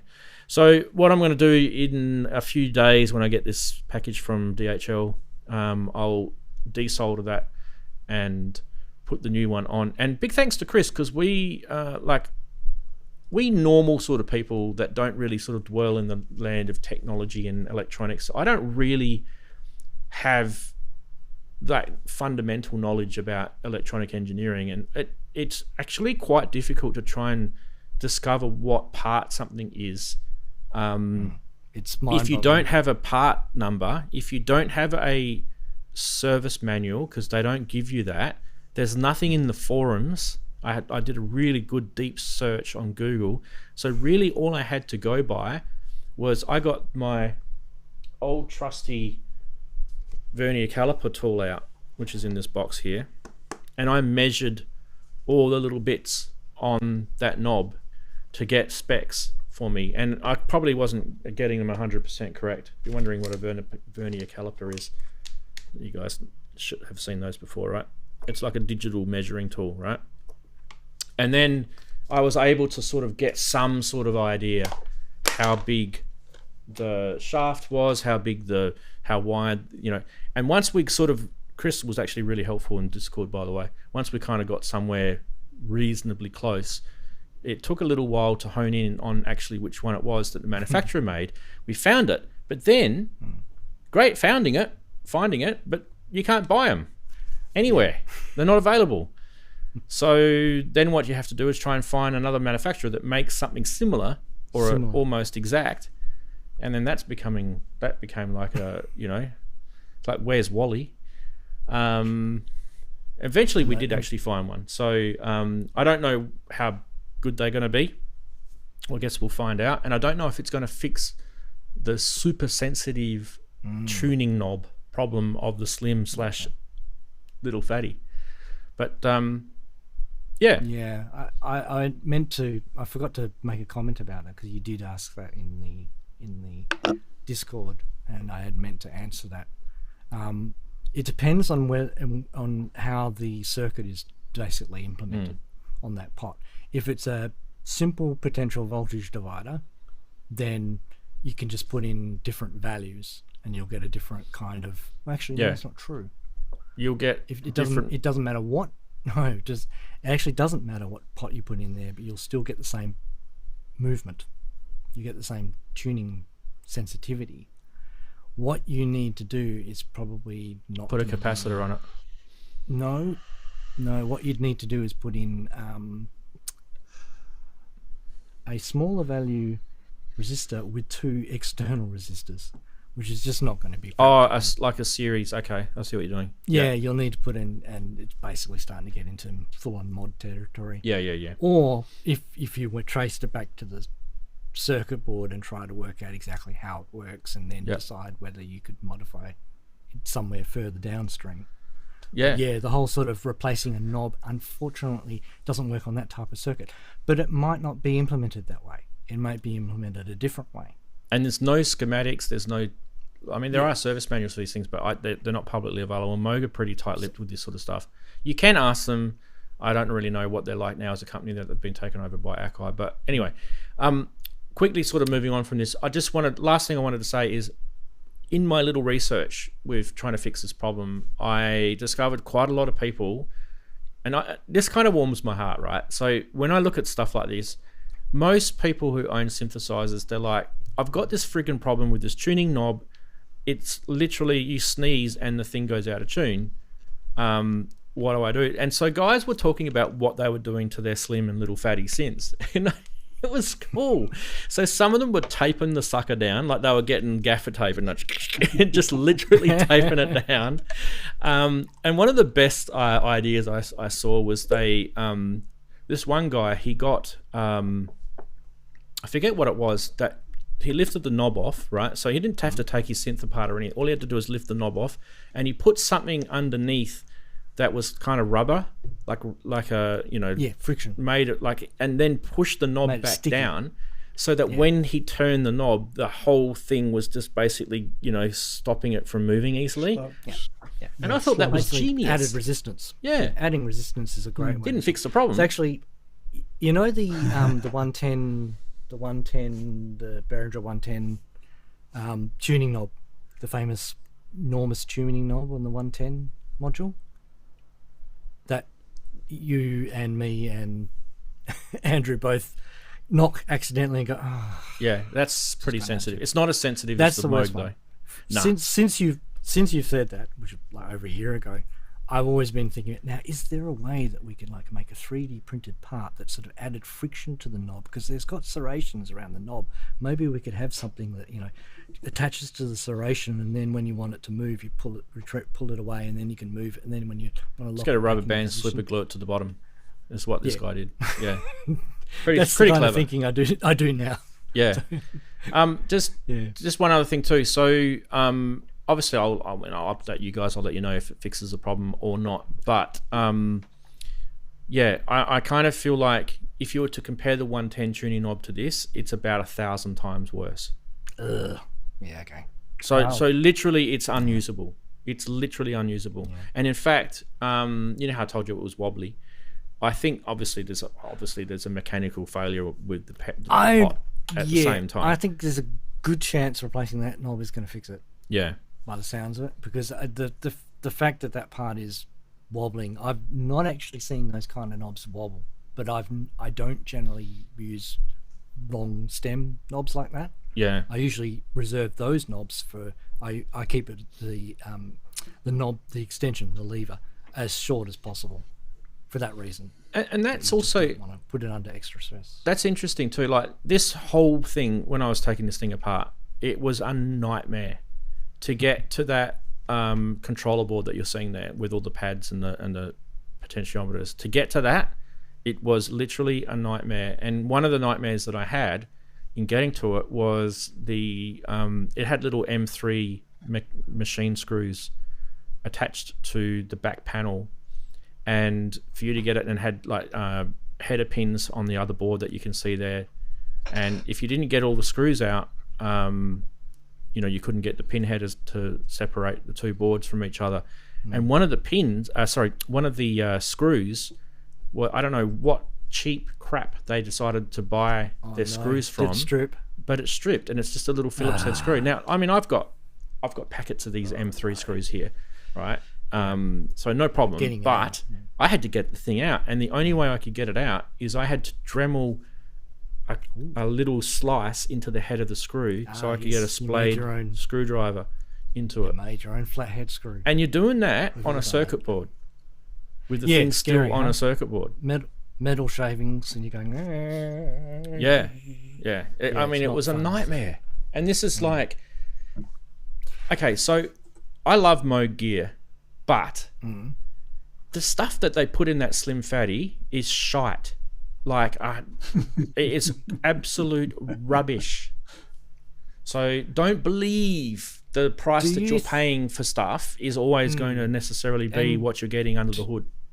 Do you think perchance they gave you a little slice, a little window into why their manufacturing costs might be very challenging? But I don't get that. See, I know what you're saying. Like, everything is handmade by alpacas. It's is it handmade because no one can design it well enough that it can be made by this stuff looked like it was made in China. I'm not joking. Okay. This stuff looked like it. Like that. It looks different era. That board at the top, the board onto the right, underneath the metal panel, looks like it was made in China. The bottom board maybe. It probably soon will be made in China, won't it? That's where they're probably going to go. Well, these guys get away with what they can. Until you expose it, you won't even know what's happening. So, good luck with all these companies, right? I think a Waldorf Quantum is full of high-end components, 100%. I doubt it. I don't want to blow wind up Behringer's ass because I don't like to, but I wouldn't be surprised if the quality of, like, when I pulled that Slim Fatty apart, the chassis and everything looked very, very similar to those desktop modules that Behringer are pumping out at the moment. And that's, the Pro 800, the Pro 1, the Model D, and a slightly different size. The Neutron was the first one I think they brought out. Very, very similar. And I've actually pulled apart those because they are Eurorackable, right? So those things had better build quality, and it's a Behringer, and they're things that they don't cost like a quarter of the price.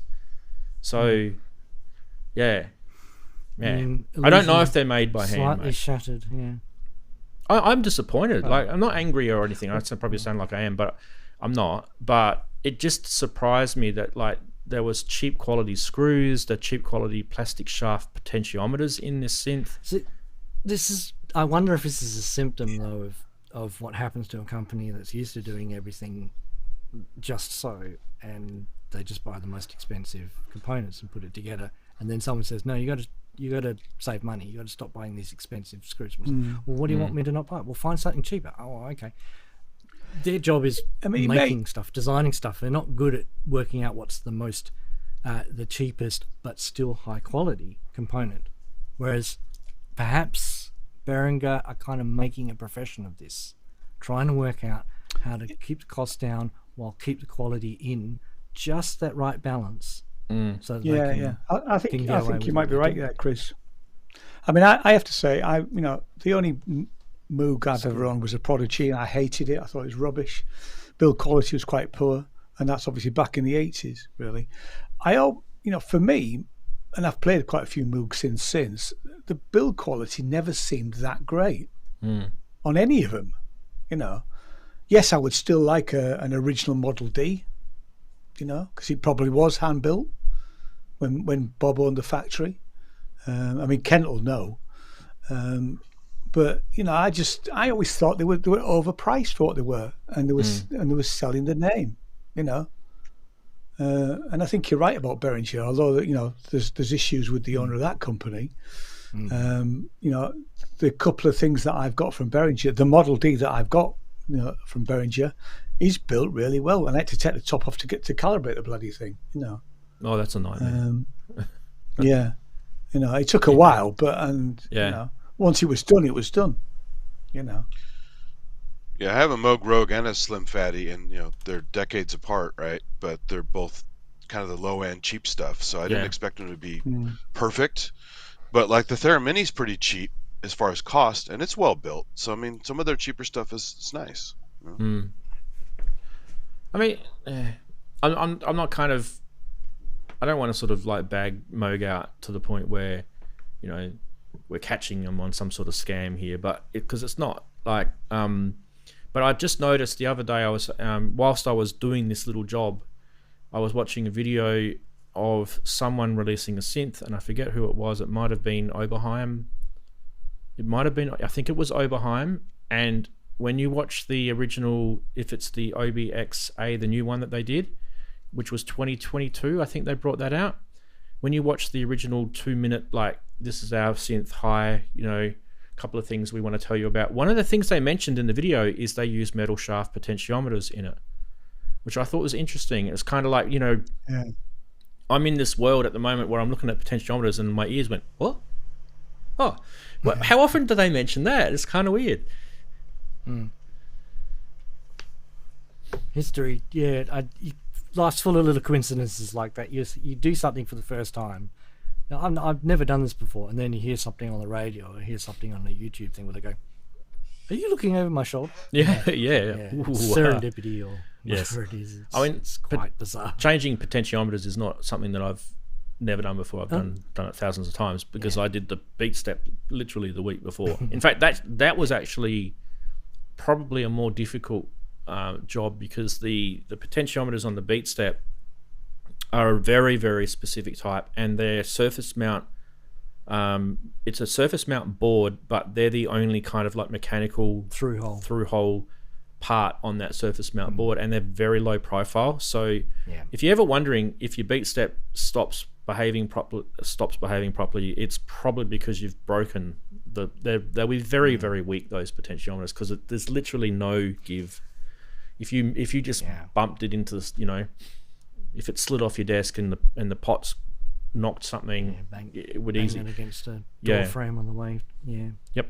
You got to look after stuff like that. I mean, it's built to a price too. I mean, those things are cheap. Same with the KeyStep Pro. I have it right here, and it's got wobbly knobs on it, so wobbly encoders on it. So, I mean, they wobble, but I don't think it's a problem. That strong though.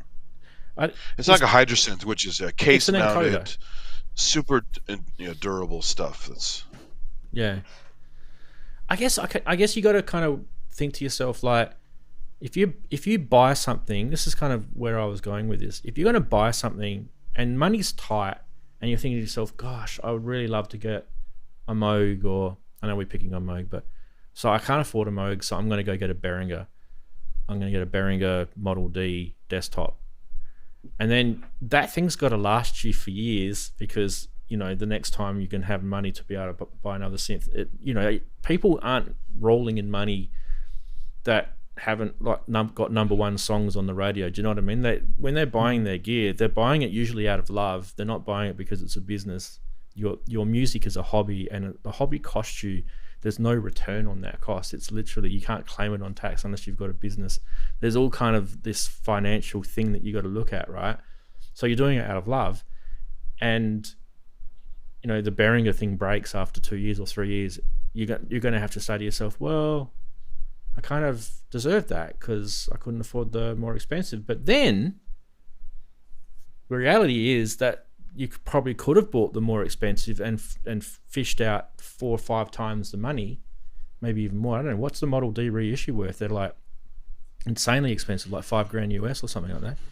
So it's probably 10 times the money that you'd spend on that, and you could have bought the Behringer thing 10 times in that period if it broke. I think I've heard Kent say that a few times, hasn't he, about Behringer gear? You know, yeah. You buy it 4 times instead of once. It's still the same price. Yeah. Yeah. It's a joke, but it's true. Sony, Yeah, as a joke, Yeah. but haha, I I mean, mean, serious. Yeah. Yeah. Disposable. when I did the stuff, comparison, when I did the comparison on the Korg 700 FS against my original, I mean, the build quality on the, I mean, it's obviously it's dropped price quite considerably now, but it was 1,500 quid when it first came out. And that had plastic shafts, which one of them broke while I was demoing it, you know. And I'm sorry, but if you're spending 1,500 quid on the synthesizer, you shouldn't be having plastic shafts on switches, you know. So the build quality automatically felt, it was big and heavy like the original, but actually the knobs and switches were clearly a lot cheaper. That is annoying. You know. Yeah. Yeah. I would have been and peeved at that, because it's supposed to be like Yeah, this I mean, high end thing that Korg have done, right? Yeah, I mean, I haven't, because I've bought an FS now, but it's boxed up. I haven't. I just made sure it worked because I was going to box it up until obviously after we moved. Now I had a pre-production one. Now maybe the pre-production one was slightly different. I won't know until I actually start to spend time with the FS. But it was like I say, it was pre-production because you didn't have all the software, all the firmware. You know, so it could be that it's better. You know, the actual production one was better. Yeah. I'll tell you after I moved. Yeah, tell us after. Let's see what the chatties have been saying, because I know they've been following along. You know, David's saying it feels like crap shoot nowadays with products. It does. You've got to be. Strange. I kind of feel like you've got to go to the music shop and kind of wiggle knobs and stuff, and you know, and that may actually stop you from buying something. True, but in our case, it's usually reading forums of every other country that got their model first before we did. Yeah, but let's not go on about Australians and our poor. And then there's synthesizer. Jamie Ross in the chat saying, "Who has extra money nowadays? Mostly pro artists or YouTube gear sellers." That's true. Like, I mean, it's really, really, really hard now to make a living out of being a musician. It's probably not going to get easier either. You either have to be someone like Taylor Swift. It's probably not a good example because she's like just completely cleaned up at the academies, right? But I mean, yeah, doing a gig down at the pub and getting $400 for your band is not gonna, it's not a job. It's more of a No, it's not. And some pubs don't even give you $400. They might give you $200 or $100, or they might even just say, "I'll give you a free beer if you play here." That's it. I mean, the pay to play thing's a big issue, isn't it? With playing in pubs, and that's where there's so many covers bands around because original music doesn't sell down the pub. People don't want to go down the pub and see, they want to go and see a copy of Coldplay or something. God forbid. Yeah. Also, another thing about Moog stuff. Some of the Mother series is fairly inexpensive considering other Moog stuff, and they're really well built. Those little boats, the Mother 32 DFAM and all that stuff. They're very well built. So. Well, my Sub 37's very, very well built. So there's examples of where they haven't and where they have, and even the little Workstat thing has built really, really well. Because they know that people are getting really close to the circuit boards and that, so they've had to have been very careful. Yeah.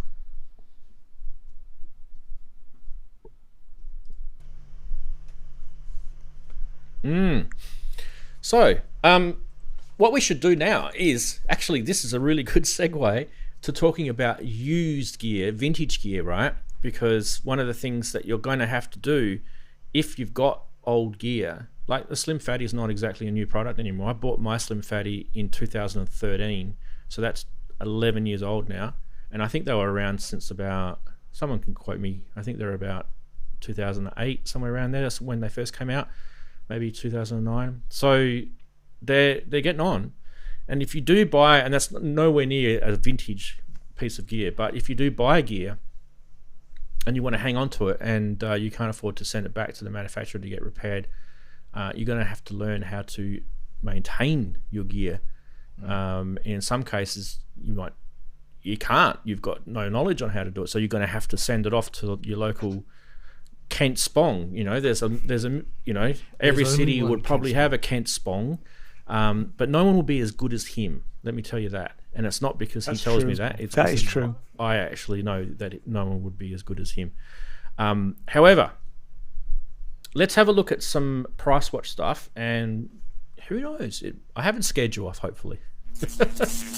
Maybe I have.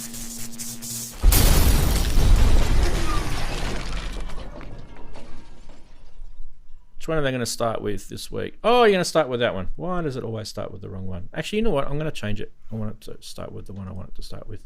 Dinner's Phoenix 4. Let's do this one. I want it to start with this one. We'll come back to that one, okay? Ring Central. Roland SH101. Actually, let's get... which camera am I on? Who can I get down the bottom? Darren? There we go. Sorry, Ian. We'll do Darren. That's fine. It's fine, mate. I've only got 4 spots. Okay, so It's this is alright. the SH101. This is an original SH101, but someone has customized this with a black and gold finish. And I saw this one. That's funny. it's by a guy called Ghost in NPC. I think these guys do those NPC mods as well. They do some pretty cool stuff. This is actually live on Reverb right now, so let's check it out, because we can zoom in on this and have a look. It actually looks really, really nice. It's pushing my buttons. Wow, that's gorgeous. Although on stage it's going to reflect in your face, and you can't see what you're doing. So. Yeah. And you'll get the little fingerprints all over it, right?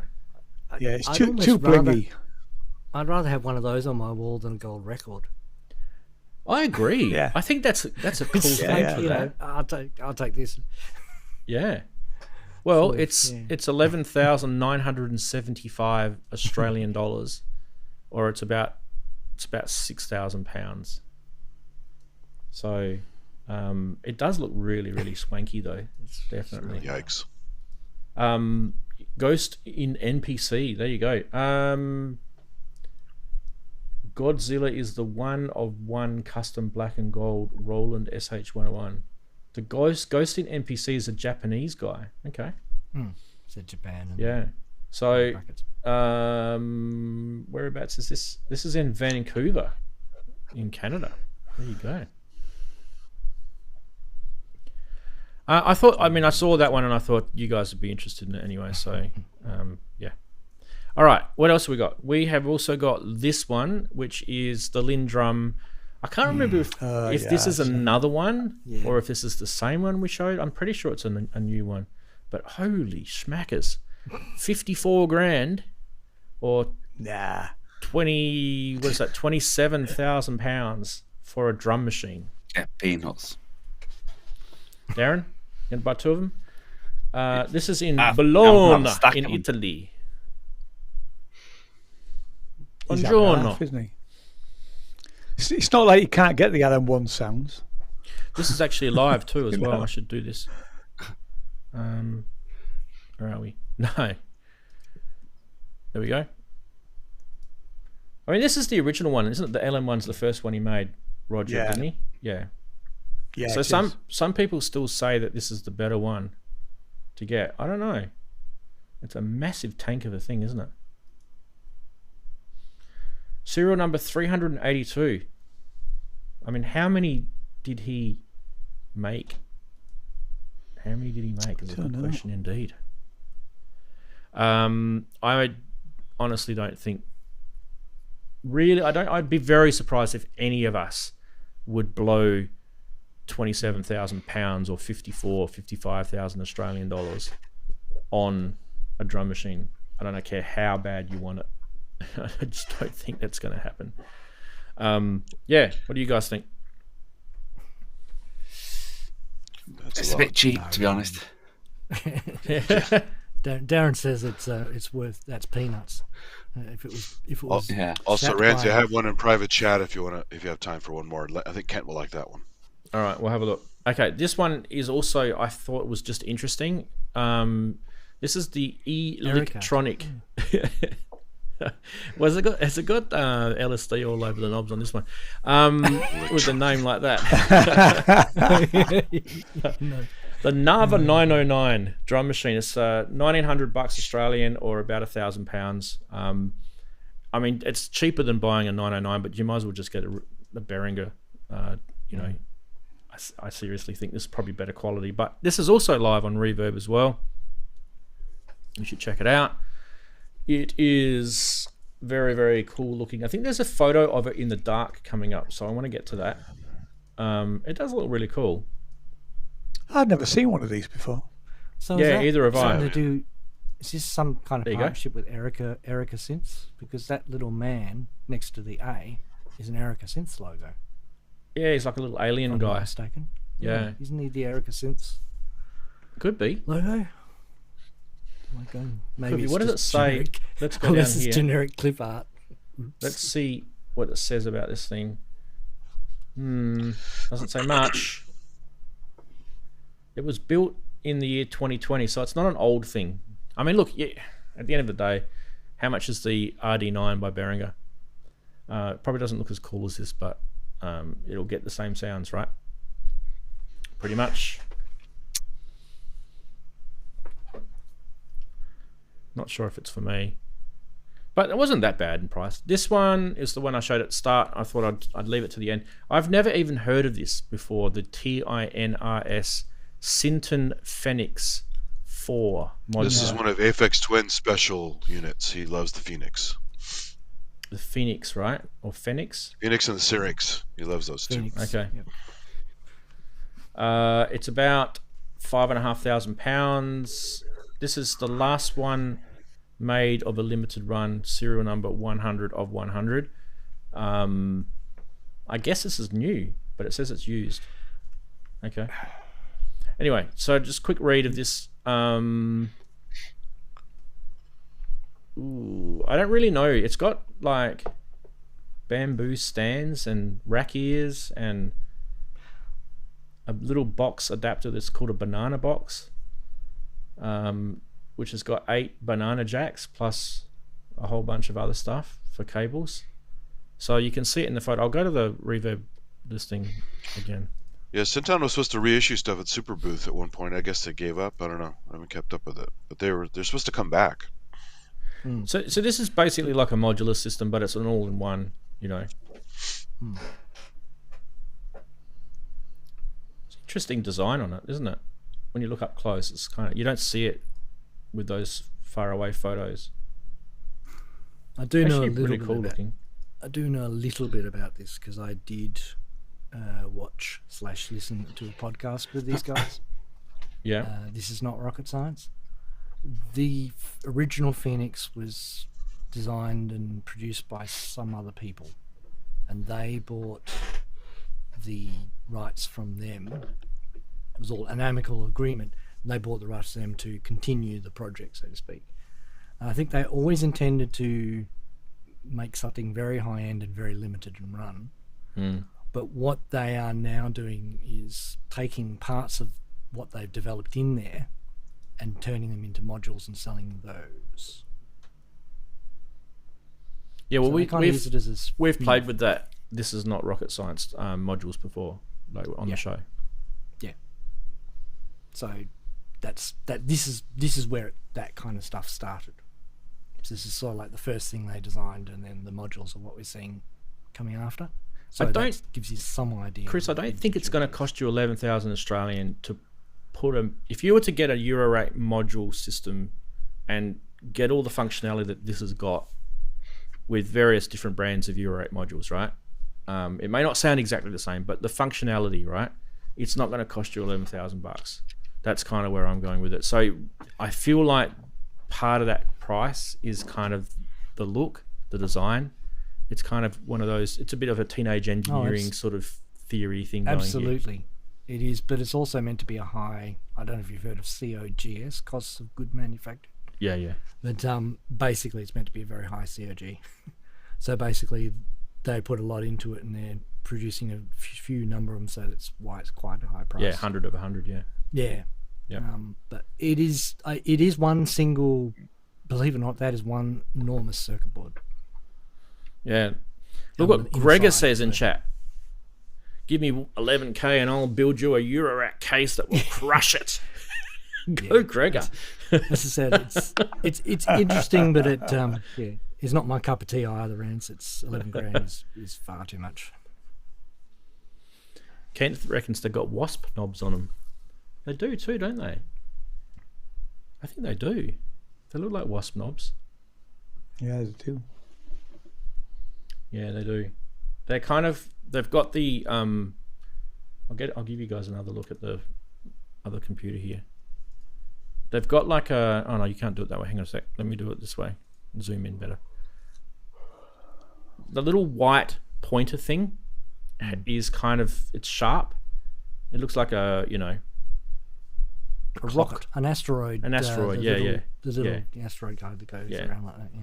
It's kind of cool. I like it. It's that little fine. I know what you're saying. Little fine details of this that you kind of sort of picking out.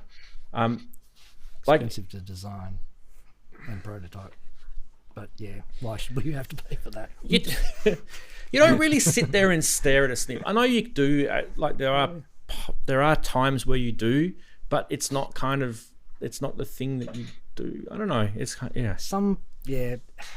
everyone.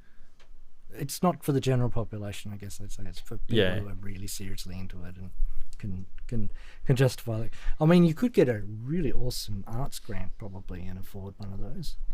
Justify it. Well, Kissing the Machine, I kind of said it and then I kind of retracted it. I do. Okay. I agree, mate. I do look at synths. I do sit there and stare at them, but it's not kind of not a big thing I do. Does that make sense? We all do it. I think there's just varying degrees of how long people do it. Like you're not gonna walk into the studio with me in it and catch me doing it for hours on end. Put it that way.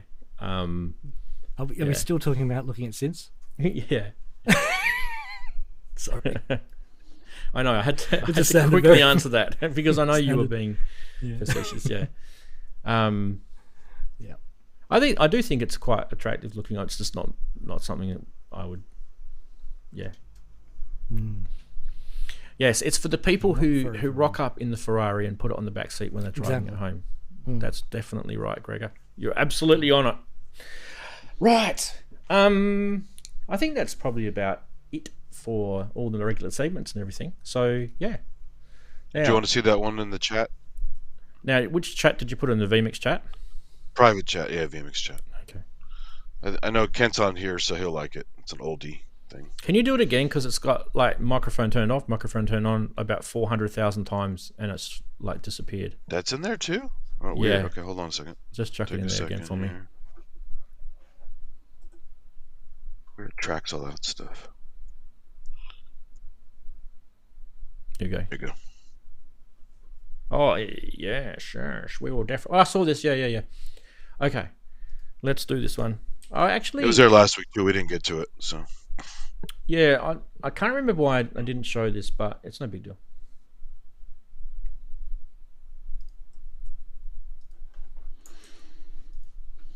All right, give me a sec. I've got to like paste it into something so that I can get access to it on another computer. We'll be there in a second, people. Don't worry, you're not going to miss out. Here we go. It's loading. Loading. Okay, let's go quick play. EMS sequencer 32. No, I like the title. 90. Do you not know about your product that you're selling, mate? 1970s-ish? Duh. Yes, I can. Yeah. It's white. It's not really white, is it, mate? There's other colours on it. Like that massive big leather thing at the top. That's not white. Let's hammer him. Whoa, what the hell is that on the back? Oh, that's the connector, isn't it? That's the Yeah. It's a key. Yeah, it said it went with a keyboard. DK X1 keyboard, S1 keyboard. Serial number 8009. I reckon you could almost get a date of when this thing was made. Someone in chat will be onto it. Trust me. Someone in chat will be Googling right now. The EMS Sequencer 32. What year was that? Maybe send this guy on Reverb a message once you found it out and just like set him straight, because he doesn't know. It's probably one of these shops. Is it a shop? It's in France. Le Herdector, France. Vibe Studios, Synths and Effects. 77,000 Australian dollars. How much is that in American bucks? It's what, about 50,000, 55,000 Americans? 50, yeah. Yeah. So there you go. I worked when I last used is. I think this is badly translated. It's AI translated, yeah. Yeah. But if it's truly like 32 means 32 steps, that's pretty cool considering all the crap that comes out with only 16 steps these days. So Well, what is this person doing? Is he selling it or not? Look. Don't own it, yeah. Anyhow, I don't use it. I might keep it and sell it with one of my VCS 3s. Like, mate. Ken said it's only worth 8K. Well, So you know, why hasn't he tested it? If he's got a VCS 3, test the bloody thing. What did Kent say? Worth 8K tops. There 8K, you go. yeah. Yeah. I've never seen one, so I thought it was kind of I funny. mean, 70. Like, this is not going to sell. He's putting this listing up on Reverb, and it literally will just come down. You know, this comment that he wrote at the bottom, he's basically, he already knows. Sound on Sound reckons 1971. Good year. Damn good year. Good people came out in 71. Fight me. I think the year low was a little bit more special. You baby. Darren, are you disagreeing with me? 71 a good year? No, I'm with Chris. Fight me, come on. Yeah, I'm an old man. I'm a 60s kid, so. Yeah, I know. And I'm 57, so. Yeah. Well, I'm in between. I feel like a meat and a sandwich at the moment. Yeah. Just buy a bloody AKS instead. Exactly. Yeah, you don't really need that thing. What's interesting though is those old sequences, right?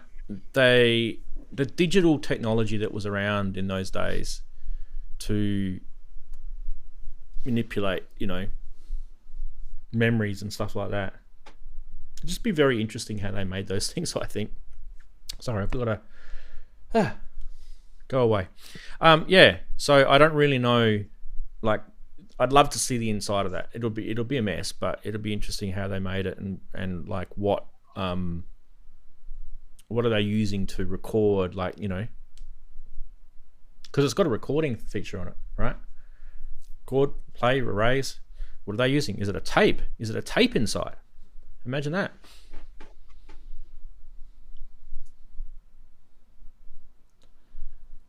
There you go. Some people are showing their ages in the chat. We antiques, like that comment last week on the, you know, old people, a bunch of old people on the show who are whatever. What's that? Speak up, Sonny. It's gonna be us soon. Don't worry. Hey, Just don't wish it. Don't wish it. Okay. Now.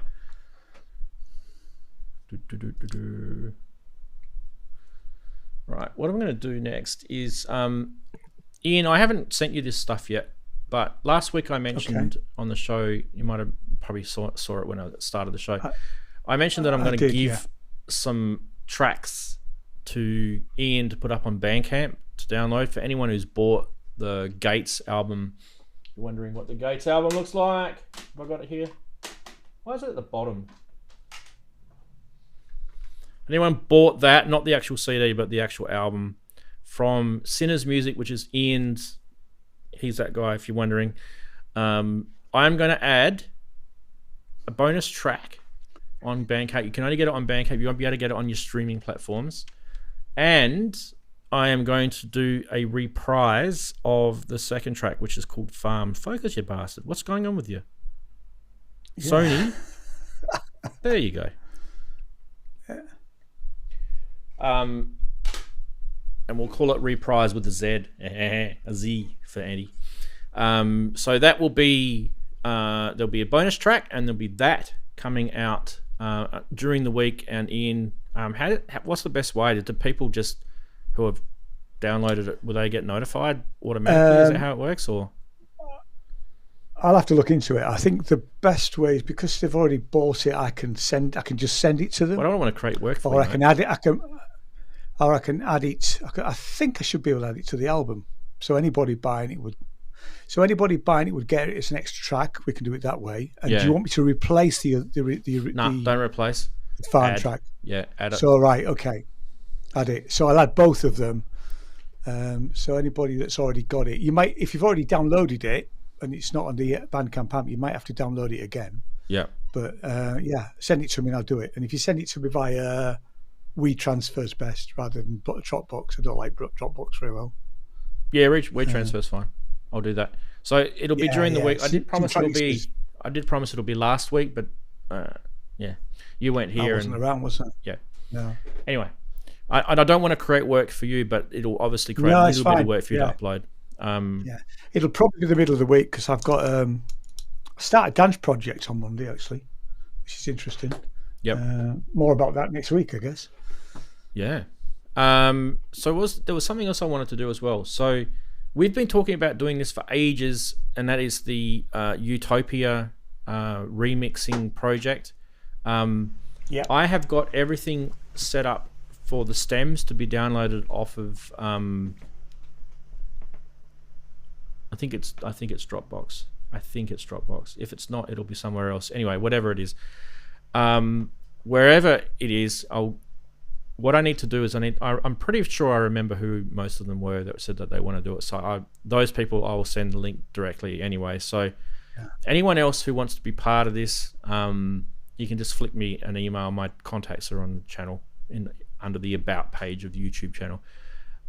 It's going to be a collaborative project where you can download the stems of the original Utopia track, and you can muck around with it. You can remix it. You can create your own version, whatever, and that version will be yours. And it'll be a collaborative album where your track will be on there. There's quite a few people that have already put their hands up for it.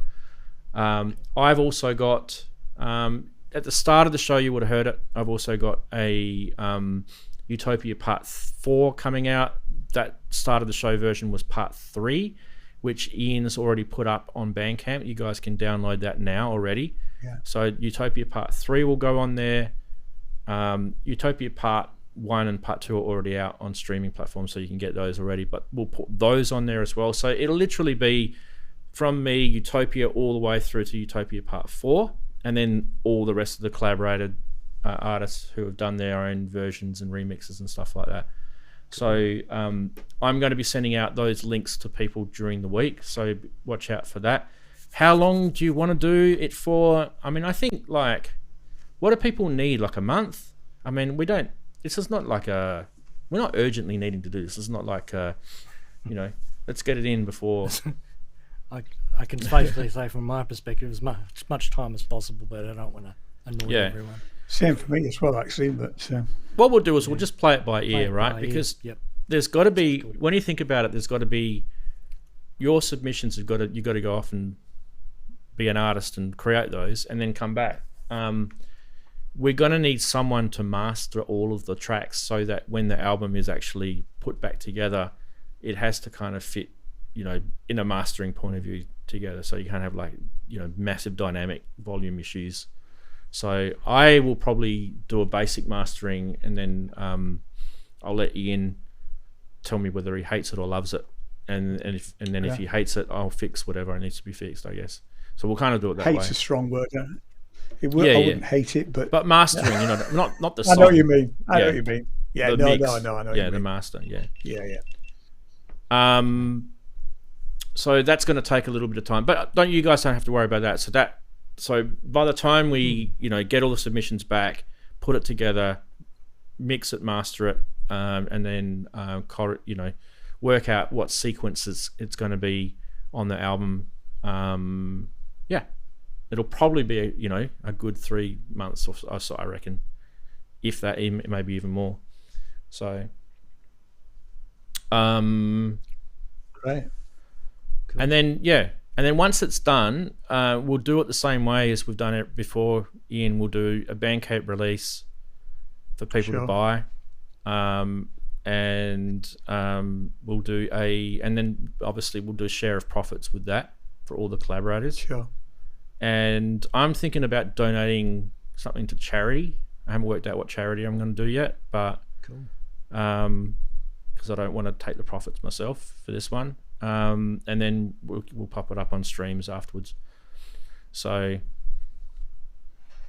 Babs is asking a question. Hang on, let me just grab this quickly before it goes. Babs is saying, I guess Utopia is the title of the song. So, Babs, what you're getting is you're getting the stems of my original track called Utopia. You can create your own version of Utopia yourself if you want to be part of it. You don't have to use my stems. It's completely up to you what you do. But You just take inspiration from it, you mean, Rance?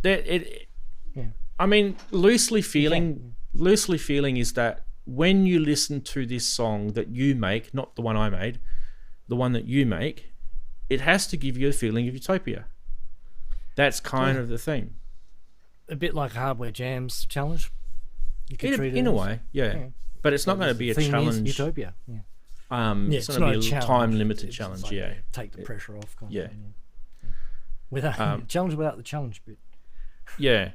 And I kind of like the idea, like when I did that Gates album, I challenged myself to keeping everything to a theme. So what it does is it makes us, when we're creative, it keeps us kind of in check. So if you have a little guidance on where you're going with it, and it's a personal thing.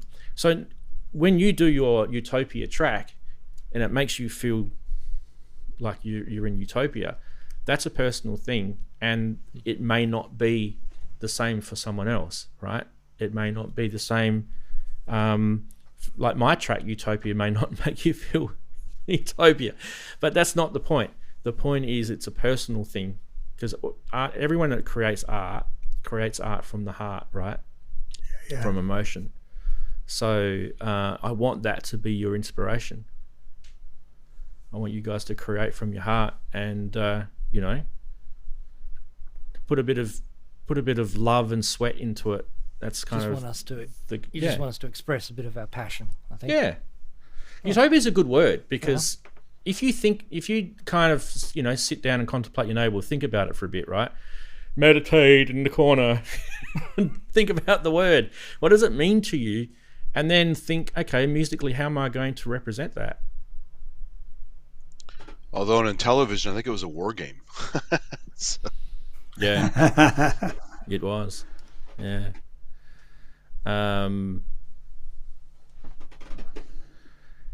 Todd Rundgren's. I don't even know what that is, Babs. I have heard of I've Todd not heard it. I Rundgren's. know. Yeah, I haven't heard It's a of band that. he was in. I've not heard the album. Yeah. Yeah. I mean, I love prog rock.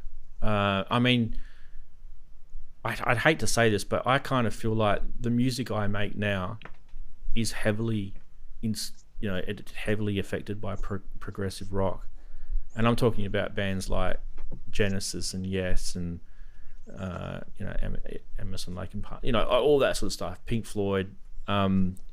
So yeah, like prog electronic, if you want. Yeah. funny, The Gates speaking album of, is prog, isn't it, Ian? It's a prog album. Yeah, it is. Yeah, it is. Yeah, and not in a negative way either. Yeah. It's just, yeah. I mean, actually, it's interesting you say about those bands. The only band out of all of those bands, Genesis, Yes was the only band that I never really got into. It's a Genesis love-hate. albums, Yes is lots- love-hate. Yeah, lots of Not even Roundabout. lots of Pink Roundabout's Floyd. great. Roundabout's great, but that's very not- commercial compared to the other Yeah. stuff. Sure. I know somebody lent me one of their early albums. I thought I can't get into this. It's a love-hate thing. Never. Yeah. The only Yes album I did have was the electronic album. Is it 92510? Yeah, the one with Owner of the later Mighty album. Heart and that, yeah. Yeah, that. I mean, I love the song. That's why Well, I that bought the had albums. what's his name in it? What's that producer? It's called? Trevor Redding, Trevor wasn't Horn. he? Trevor Horn. Yeah, Yeah, he did. Trevor Yeah, Yeah. yeah. I mean, he's a genius, that guy. But Oh, yeah. if you've never heard Yes, which I think would be very, very surprising because most people have heard Owner of a Lonely Heart, go listen to Marillion. Oh, yeah. That first Marillion album's good. Punch and Judy. I and wasn't all so those keen after things. Fish left. You know. Yeah. Yeah, they weren't. I wasn't interested after Fish left, really. But, Yeah, Fish was good, wasn't he? Yeah. Yeah. It's funny thinking of remixes and Todd Rundgren and stuff. Did you guys ever use those CD-ROMs like the TRI Interactive or the David Bowie remix CD-ROM that was out? The whole period of time when they had artists don't putting know. out CD-ROMs to play on your computer. Can't remember them. But he had TRI, Todd Rundgren Interactive, and it was you could remix his songs. Oh, wow. Wow. And David Bowie had one. Prince had a CD-ROM as well, but I don't think you could remix any songs. It was just play in his little environment. But there are a whole bunch of other bands that were doing interactive stuff at the time on CD-ROM. Put a pin in Prince for a sec because I want to talk about him in a sec too. But I was just thinking, Andy, that thing that you were talking about with what's the first guy? Todd Rundgren, yeah. What is that? What is the track that most people would know him from? Because I'm really having trouble. Hello, is it? It must be me. I don't know the titles of his tracks. I know some of them, but I don't listen that often. Yeah, hello. It's that's the one. Yep. I know you want to talk about now. Didn't he produce or pay for the Meatloaf album, the Bat Out of Hell? Didn't he finance that? He produced a lot of stuff. Holy crap! I mean, I might be wrong about that. So I'm sure somebody in the chat will tell me. That's like one of the biggest selling albums in history. That one. Yeah. Yeah. I think he either produced it or he financed it or something like that. You know. But during his TRI period, he was like the one-man band on the stand with all the gear surrounding him. He had sequencers, synths. He would like go on stage surrounded by gear, like a Rick Wakeman kind of thing. And I think the big track then was One World Epiphany. It was one of his big tracks back then. But he was like a one-man show. I don't know any of his tracks. That rings a bell as well. Yeah. I got a feeling we like vegged out to that stuff in the early 80s, I think it was. I'm just trying to think when it was. Yeah. The pin, pull it out. Prince, right? He's not around to argue. There's a show on Netflix at the moment which talks about the We Are the World, how it was produced by Quincy Jones, and they got Lionel Richie to basically pull all these people in the world together, and there was some music award going on at the time, and they wanted to do this Africa sort of charity thing, and you guys know the history, right? Yeah. But the interesting thing, I'm not going to spoil the show for you. You guys should go watch it if you haven't watched it yet, because it's basically right up our alley. It's the whole music industry in the 80s, and they've got a lot of people that are being interviewed in it that were there. They interviewed Huey Lewis and Bruce Springsteen and Lionel Richie, and like there's some really, really cool artists that they've interviewed for it. But the interesting thing is they tried to get Prince to sing on this track, We Are the World. And so the way they did it was Quincy Jones, I think, through his genius, because he's quite a genius, that guy. He got, is it Sheena E? Is that how you say it? Is it Sheila E or Sheena E? Sheila E. She was one of the session musicians. musicians. Daughter. Yeah. So she used to do session musician with Prince, but then she had that massive hit of her own, which I think Prince helped produce as well. And he's all over that track. I mean, yeah. So she tried. She actually sang in the chorus part, where everyone's sang, but she never got given a solo part. You know how they all had their little solo parts, and there's quite a few artists that didn't get in the solo part, but she got really, really pissed off about it. and she stormed out, and she basically she said, "Oh, you're just trying to use me to get prints." This is the cool part of the show, so I'm not going to spoil the rest of the show for you, but you have to watch it to find it. There's more meat in that. Go watch it just for that, because it's kind of. What's the title again? I missed the title. I don't know. What's it called? Someone in the chat will tell us. Just go on Netflix and look for We Are the World, or Lionel Richie or something. It'll be in there. Yeah. Yes. Yeah, I've got it here. It's I found an article on it. Lionel Richie Still Thinks Songs. What's it called? The Greatest Night in Pop. Well done, Robbie. You're very quick on the keyboard, bud. Cool. Weird name. Yep, but got it. It does have relevance, that name. Yeah. I'm not going to spoil it for you, but the name has relevance to what you're watching. So watch it just for that Prince Adding it to my bomb list. that I just Look forward dropped. to it. Boom. Yeah. Lionel Richie's a really interesting guy, actually, because there's things that they talked about in that show that I actually didn't know about Lionel Richie. Because I have to admit, I've never been a massive fan of his music. I quite like the Commodores, but when he was in the Commodores. He's good at Yes. Commodores. Yeah, but his solo stuff. I mean, The solo stuff. I mean, I could never get past the Hello video Yeah. with the Oh, come on, blind you don't like girl. that? It was just so. It was so naff. It was that video was like I could never get telephone past ad. that. And I never took. Yeah, It's like the best telephone ad ever. I never took any of his stuff seriously after that. Really, Uh, guy's got a good voice. it's amazing voice. Yeah. And he's still knocking about. Yeah. Do you know what I mean? Still touring, yeah. Good stuff. What I guess one of the things I was kind of bringing that documentary up about is watch it just to show the difference between what was going on then to now. And there's a few similarities, but there's also some technical things that you'll discover in that, and you'll kind of think, oh wow, I'm glad that we don't have to put up with crap like that now. Because I don't want to say anymore because I'm going to spoil it for people. It's basically going to be spoiled. I've already given the Prince, spoiler, but yeah, it's worth it just for that. Yeah. Did you guys like that "We Are the World" song when it came out? Did anyone sing it when they were younger? Nah. Yeah. I love the fact they said they checked their egos at the door. That was funny. So Yeah. Well, that's Quincy It's on Jones. MTV. 'Cause There's a really good sort of I think it was a Live Aid documentary series a Look at few the years chatties. ago, and apparently Bob Geldof turned up at the recording of that, and it was just opulence beyond belief, really. So it never resonated with me. Band-Aid was much better. The Band-Aid was a much better song. Yeah. The Has FM bells? the UK one, yeah. Yeah. What's that guy's name? George Michael. Yeah.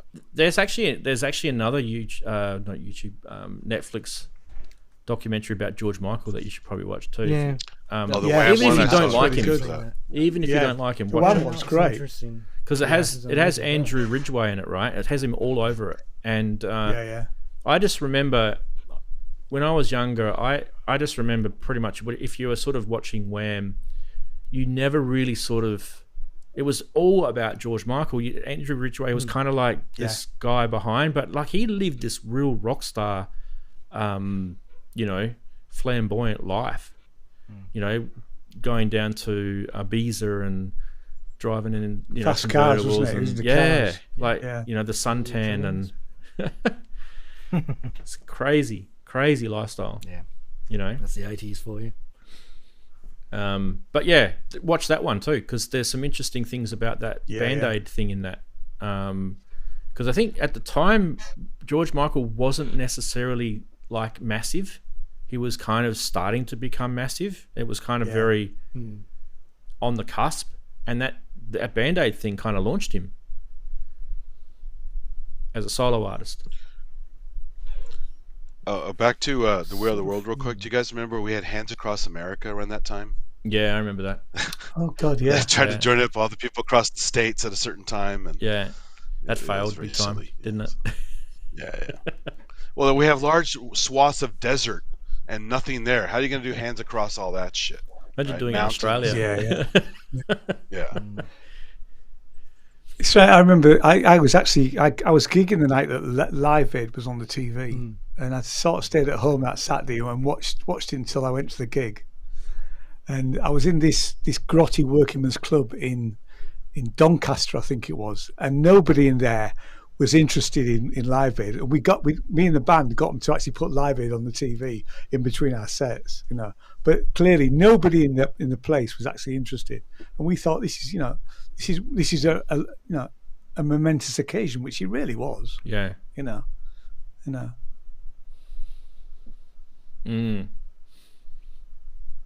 One of the things I love looking at the time is like, anyway, I have to bring this back to synths because that's just me, and you know, this is why we have this channel.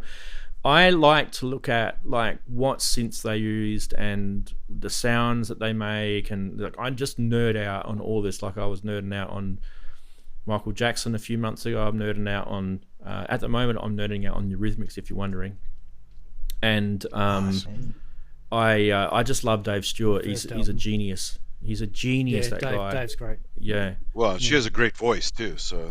Well, she's got this really, really like haunting voice, doesn't she? And she does her own harmonies. That's really cool how she does that. Yeah. Listen to the Tourists, her band before the Eurythmics as well. Oh yeah, that's the a really Tourists. good, like, 2 albums, I think. I've got both of them. They're great. You know. If you guys are bored and you want to do something for fun, and you do like the sort of 80s sound, grab Sweet Dreams. It's a very popular song. You guys all know it's it, a right? great album. But what I want you to do is get your headphones at the start of that song and just take one off like that and listen to it, and then do the opposite. And then see if you can do that yourself. I mean, I think you could probably a Pro 1 or a Pro 1 on one ear and a Juno on the other would probably do it for you. Maybe get pretty close to those sounds with those synths. I think they used an Oberheim though. Speaking of Rhythmics, the Experience Music Project, it was run by Dave Allen from Microsoft. It's all about Jimi Hendrix in Seattle. It's this big building, but it's also like a rock museum, and you have audio tours and stuff. And they had this play area where you could go in there and remix tracks and play with keyboards and stuff. And there was a Sweet Dreams remix station. Yeah. And you could remix like 5 or 6 of the stems. And I was blown away just moving a couple of the sliders. Like, oh shit, that's how they did all that stuff. Yeah. You know, Yeah. It's very clever. It's like left and right balanced, you know. A bit like Jean-Michel Jarre did with Magnetic Fields. You know, there's a few artists that have done it over the years. I love that stuff. And even if you did it today, I still think people would like go, ooh, that's cool. You know, but it's cool the public can go there and learn that, because most people don't even know anything about music production and stuff. And here's a fun, interactive exhibit that's easy to learn. You know, I think is it the Who? There's a few bands that do it all the time. Like what they do is they have their dry sound on left, and they have a delay pedal on the right, or they do something cool like that.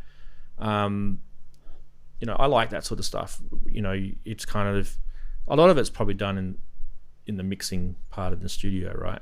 So it'd probably be hard to replicate on stage. But when the old days, you sit there and listen to your vinyl on the headphones on. I tell you, one of the best electronic albums from the 1980s was actually Spandau Ballet's first album. Now, I am not a Spandau Ballet fan, and I don't like True. What was their first album called? True, yeah. Journey to Glory. The one that's got to cut a long story short, I lost. Is that the one? I think that's the second album. Let me look. I love that it song. It might be. Let me just check. Track listing. Yeah, to cut a long story short, you're right. Yeah. Yeah. But that is a great. I mean, there's not a lot of guitar album. on it. It's all mono synths. Really. Yeah. It's really, really good. And then they become this sort of middle of the road according to Robbie, it's produced Pop by phenomenon. Richard James Burgess. Oh, is it? From Einstein and Go-Go? Oh, Steve, you are literally a man after my heart. Power, Corruption, and Lies. Oh, I love that album. The first track on that album literally had a resurgence, in the last 10 years as well. It's a great album. Age of Consent, and it's such a good album. There's a song on there, I think it's called Ultraviolence. You guys have got to listen to that. Thanks, Human Error. If you guys have never listened to New Order, Power, Corruption, Lies, go listen to it there. And I mean, you'll know Age of Consent straight away because it had a resurgence in the charts in the 2000s from a few TV shows in the US that were running at the time. But Ultraviolence, that is so synthy and so, it's awesome. Yeah. I love it. Actually, Mike Johnson is an old mate of mine who was the engineer on that album. He used to do a lot of work with Really? New Order. Yeah, he's from York. Yeah. Used to hang out together. Then he went off to live in Manchester. Cupid and Psych. Teamed up with them. Cupid and Psych. I really like that song Elegia. It's just an instrumental. It's been used in a lot of Elegia is soundtracks. great, isn't it? Yeah. Yeah. Have I heard Yuck's? Yes, I have heard Yuck's cover. It's pretty cool. It is pretty cool. And the other one, have you ever heard, how Peter Hook's doing his, he's got Peter Hook in the Light and he does his own tours? Yeah. He does some really interesting renditions of some of the New Order songs. And you can, if you haven't seen him live, you can actually he's starting to publish some of them, and they're actually live recordings on the streaming platforms. So go check him out. I think New Order Movement, was the first New Order album that came out after they, obviously Curtis died and Joy Division disbanded and they became New Order, right? Peter Hook does some really interesting versions of some of the tracks off that album of Movement, which is really cool. Yeah.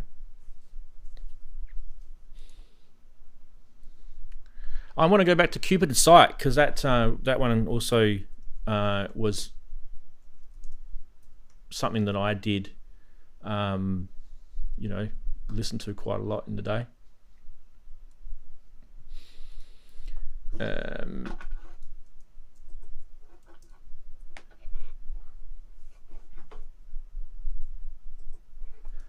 Do you guys remember Scritti Politti? Mm-hmm. Oh, I love Scritti. I'm a massive green Scritti. I saw Scritti Politti not that long. Well, probably not that long ago. It must be. It's probably about 8 or 10 years ago, actually. Supporting, say, Etienne. Oh, really? And Scritti Politti blew them off the stage. They were absolutely brilliant. So, big fan of Green and Scritti Politti. I've got all the Scritti Politti albums, Would Be's and Absolute and Hypnotize. Yeah. Perfect Way obviously was the big hit, wasn't it? Yeah. That was a great album. The Word Girl. Yeah, The Word Girl. Yeah. Even the later stuff. The later stuff is really good as well. Last couple of albums.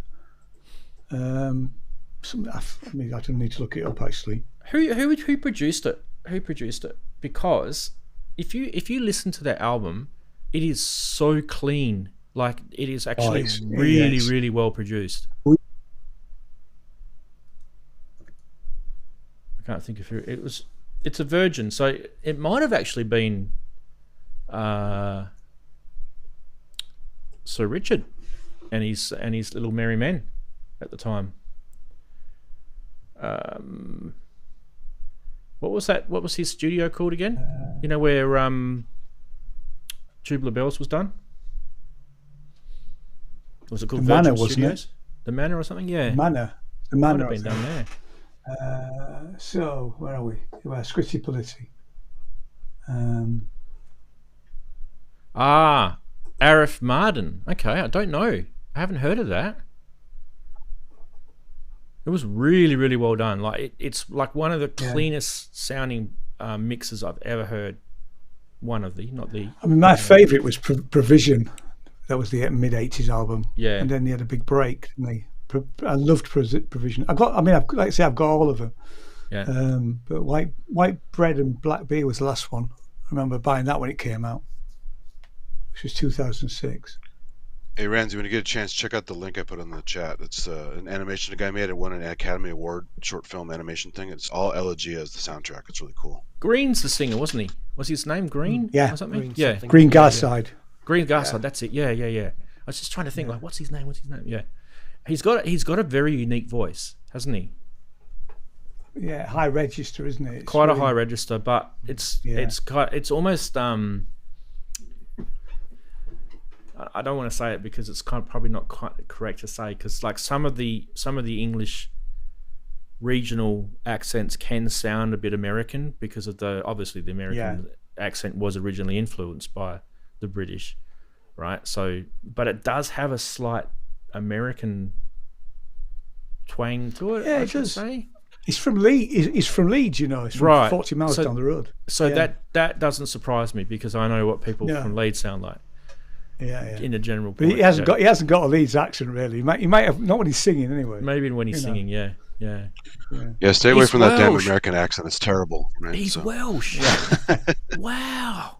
Well, Oh, you would Sounds not know weird. that. You would not know he's Welsh. Seriously.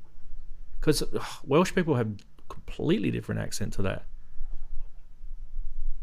There you go. The Manor, Richard Branson, Virgin. born in says Cardiff. Andy. Yeah, born in Cardiff. Born in Cardiff. He must have been. I think Cardiff. was he like? He might have been at university in Leeds then, something like that. I know that he came out of Leeds because the first album. First album's very different. You guys know when I was in primary school, I actually had this teacher and his name was Mr. Welsh. And he was, get it? He was Welsh. And it was really bizarre because like, you know, what are the odds of being called something like, you know, Mr. Aussie and being Aussie, you know, like something like that. That's what his name was. And he was about as Welsh, as thick Welsh accent as you can get. You know, like Gaz Williams is, you know, he's Welsh, right? Yeah. His is not that thick, but this guy, he had trouble. We had trouble understanding him with some of the pronunciations. That's how thick his Welsh accent was. And after a few months, you got used to it. But yeah, I have to say to you, he was the person that got me into computers. In the classroom, he brought his own computer. He brought an Apple II computer into the classroom. Cool. Sat it in the corner and wanted to work out which kids were kind of interested in it. Yeah. I was. And let us muck around on it. Great teacher. I think I was in year 5. People like that are inspiring, though, aren't they? Yeah. Mr. Welsh wouldn't be around anymore. He was quite old then. Unless he's lived to 190 or something. Yeah, Green Garside was at Art College in Leeds. That's where he started. According to Wikipedia. Grace. Ranzoonies. I love the chatties. They're my faves. I was listening to what Googe just brought out Nirvana. I was listening to one of my favorite Nirvana tracks is In Bloom. You guys heard that one? Yeah. I haven't got that album because that's on the album after Nevermind, isn't it? Yeah. I remember it coming out. Yeah. Really clever use of chords, right? And diminished and minors and stuff. I think there's more than just Kurt that's written this. I think, you know, Dave was probably involved and you know, there's some very, very brainy people. Hang on, I just got someone joining the chat. Brooksy. Let's add him. Hey. Okay, Brooksy, you're in. the house at the same time. What a coincidence. I'm going to turn his audio on. He's just got to turn his stuff on. Turn that off. Right, while Brooksy gets himself set up, I'm going to take that chatties out of the corner and he can go there. Chris, how you going with the waveforms, mate? I got it, mate. It's up. If you want to Okay. look at it, Show us, mate. whenever Ooh. you're Let me just fix Brooksy up. ready. Yeah, there we go. It's a bit weird today. Why? Can you hear me, by the way? Yeah, we can, mate. Yes. You're just a Very bit. focus. You're a bit blurry. Oh, there we go. Oh, Yeah. There. Ish. Now then. Hello, everybody. hey. You've I had your just- hair done. I just- Like your hair. I've had my hair done again, yeah, and I've Yeah. bashed my head. I bashed it on here. On Oh, the. yeah. I was adjusting the A-frame and I went over and caught it on one of the cross slats. God, there was chuffing blood Yes, everywhere. We've always. I think we all get studio-related injuries, don't we? That's, I just, Yeah. yeah, we do. I wanted to jump in on the 1980s albums chat, and I've just been rummaging through, and there's a vinyl record seems to have gone missing, and I don't know where it's gone to, and I'm irritated because the one I'm going to mention, I think, is one of the absolute best albums of the 1980s that never ever gets mentioned or hardly ever gets mentioned, and it's that yeah. Rage in Yeah. Eden by Ultravox. I think it's absolutely stunning. We chatted superb about that album. before, Brooksy, didn't we? Once I was telling you I about think time I think very possibly. Yeah, that's right. Yeah, and then the next one, you just need to see the color. Yeah, absolutely. That's very Absolute very classic. standard. You that know, one. Yeah, Dazzle Ships. Dazzle Ships. That's the one I listened to Absolutely love it. on the bus. Dazzle Ships. This will be no surprise, but it's not the Human League. Human League of the Love Unlimited. The League. Yeah. Love, Orchestra. League Unlimited Orchestra. Basically, Martin Rushing going bonkers with it all. Amazing. Yeah. Then I'm going to. I I Sweet, haven't heard that I for a bought while. that. No, I bought that rather than buying Dare because I thought. it was So did I for years, actually. I didn't have Dare. Yeah. The next one is the album that actually got me into Peter Gabriel. Oh, Birdie. Right. I absolutely right. love this. This Yeah. is because Really good. I read an interview with Daniel Lanois, and he was talking about the process. So I've got to get hold of that. So I went and I got that, and I just absolutely fell in love. The next Yeah, I one loved is it. I've said a guilty pleasure, but it's not really guilty pleasure apparently. But I absolutely adore this to death. Oh, I love that. Yeah, I no, love it's great. that You album. know, It's a great album. I absolutely love that album to bits. And then one which might come as an absolute surprise to many people, but this album has a very special place in my heart. I just, there's not a bad track. Well, there's one bad track on it, but actually, I just love it to bits. Hunting High and Low by Aha. Oh, I just think it's Yeah. amazing. Just the production, and there's no information on here about anything. About any of it, it's absolutely really frustrating because you go, Yeah. what was the production? What was used? Who's done what? It's just there's loads of writing, but it doesn't tell you anything. Andy, would you So say? it- Aha had also one of the best videos ever too. Andy, Well, would you quite say? right, yeah. Oh, God, Would you yeah, say absolutely. Kaylee's? Would you say Kaylee's one of the best Marillion tracks ever made? Has to be. Dan Lavender. Actually, my oh god, it's called. Come on, brain. It's on that side of the album, but it's Lavender. Bittersweet and Heart of Loathing. On the outskirts of nowhere, on the ring road to somewhere, on the verge of indecision, I will always take the roundabout way. That's just got to be one of the best lyrics ever written. good It's lyric, just, isn't it? Yeah. it's just fantastic. So, anyway, I just thought I'd inflict that on you. Yeah. Oh. Oh, mean, it's- hang on. it's hang on. our influence, right? Tracker Jack has just said, did we talk about Talk? I am the world's biggest Oh Talk yes. Talk. Oh we're yeah, good. Talk are good, aren't they? So Yeah. you know, and I like the synth pop stuff, the first two albums, but actually the experimental albums really got me into experimental music. Yeah, I like the experimental time. ones. The You know, Laughing Stock. Laughing and, Stock, that's it, yeah. The The Colour of Eden, Spring. You know, and Spirit of the Eden's a solo weird album, but stunningly beautiful. Yeah. Yeah, that. I saw somebody brilliant, mention absolutely brilliant. Clock DVA, which I was very pleased about. Now you, Being a you Sheffield guys, band.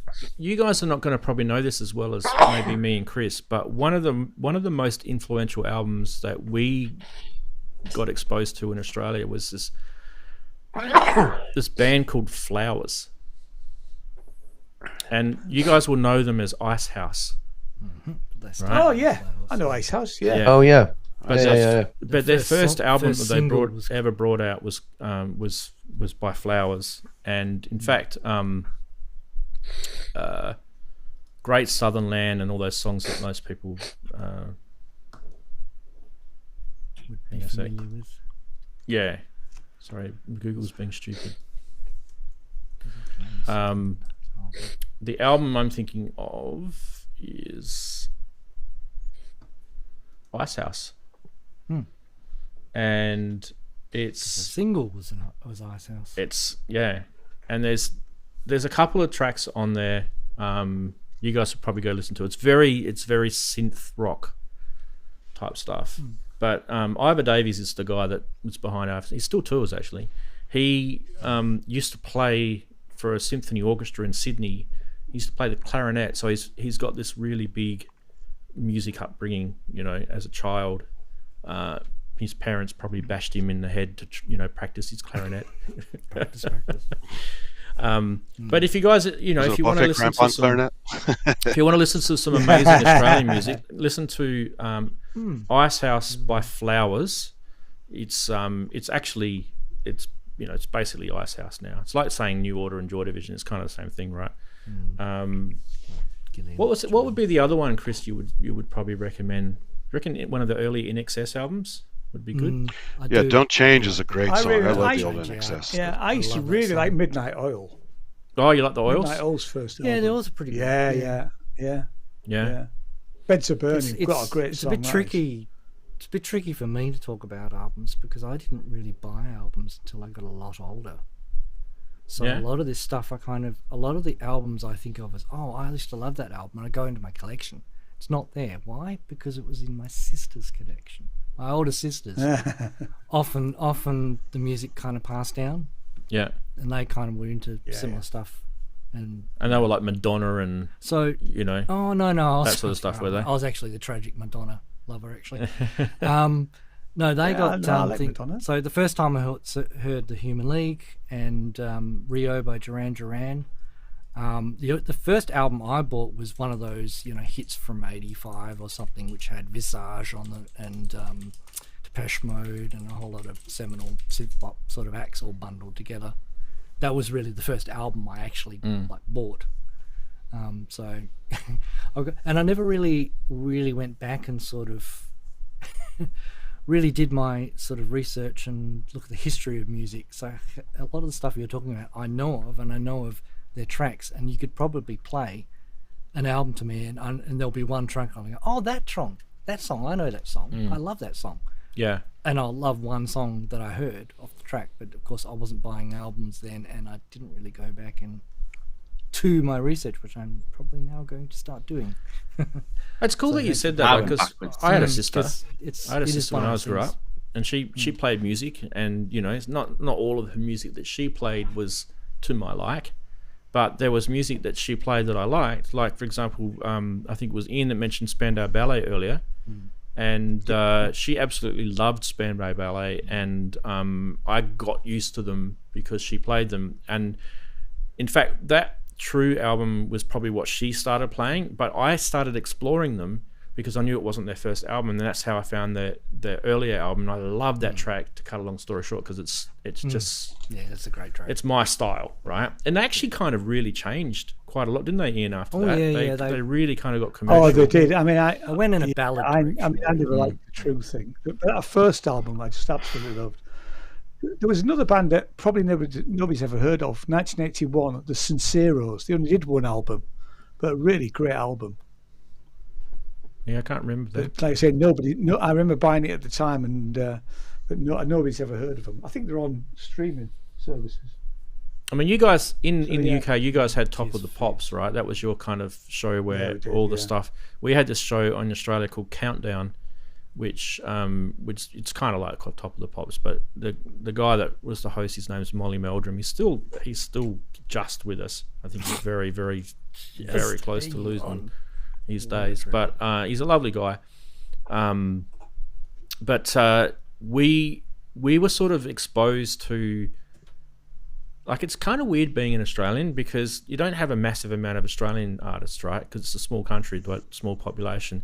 So we got exposed to Australian artists, UK artists, New Zealand, because Culture of Ghost was talking about Split Ends before, and there was a few others from that way, and American, of course, American and Canadian. And I mean, they were like that was pretty much it. You did get the odd other type of nationality type band come through, like you might have, if you were lucky, you might have got Kraftwerk and Alphaville and a couple of Swedish artists, and but mainly they were the ones that you got. Plastic Patron.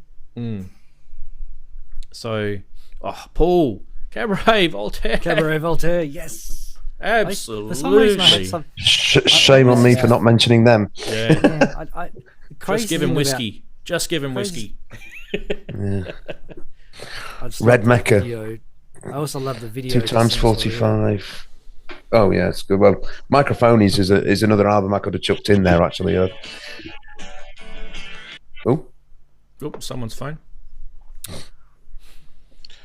Yeah, it's good talking about this, guys, because when you think about it, like Beat Manifesto, Heaven 17 was another one that I used to listen to. Yeah, I absolutely love what they do.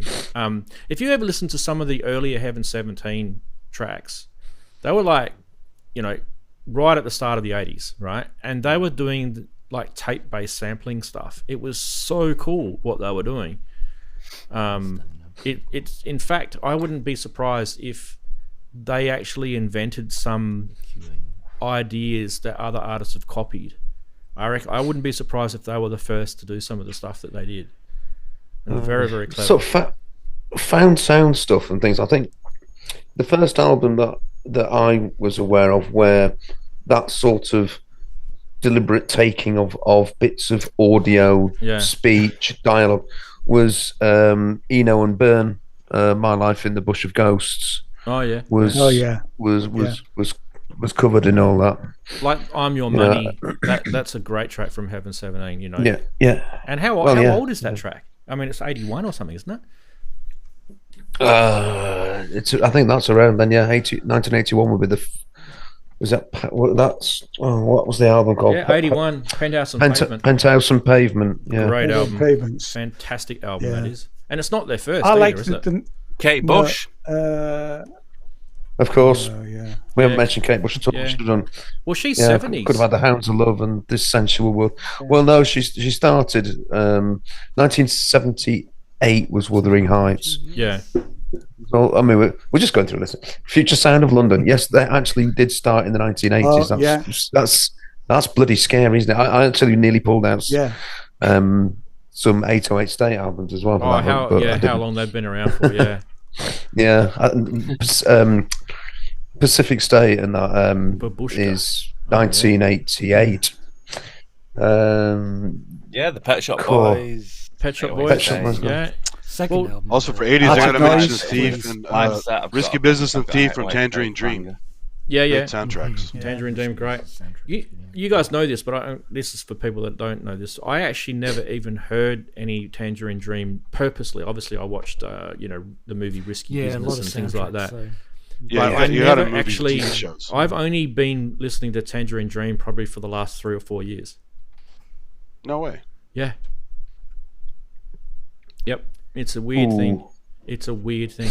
I never got to see them live. Do you know what's so cool about that? I'm a huge fan. No. Like, I mean, so right now, hopefully some of you guys are going off and having a listen to Flowers by Ice House by Flowers. Will do. Because I honestly think you guys will love it because it's got that real 80s feel.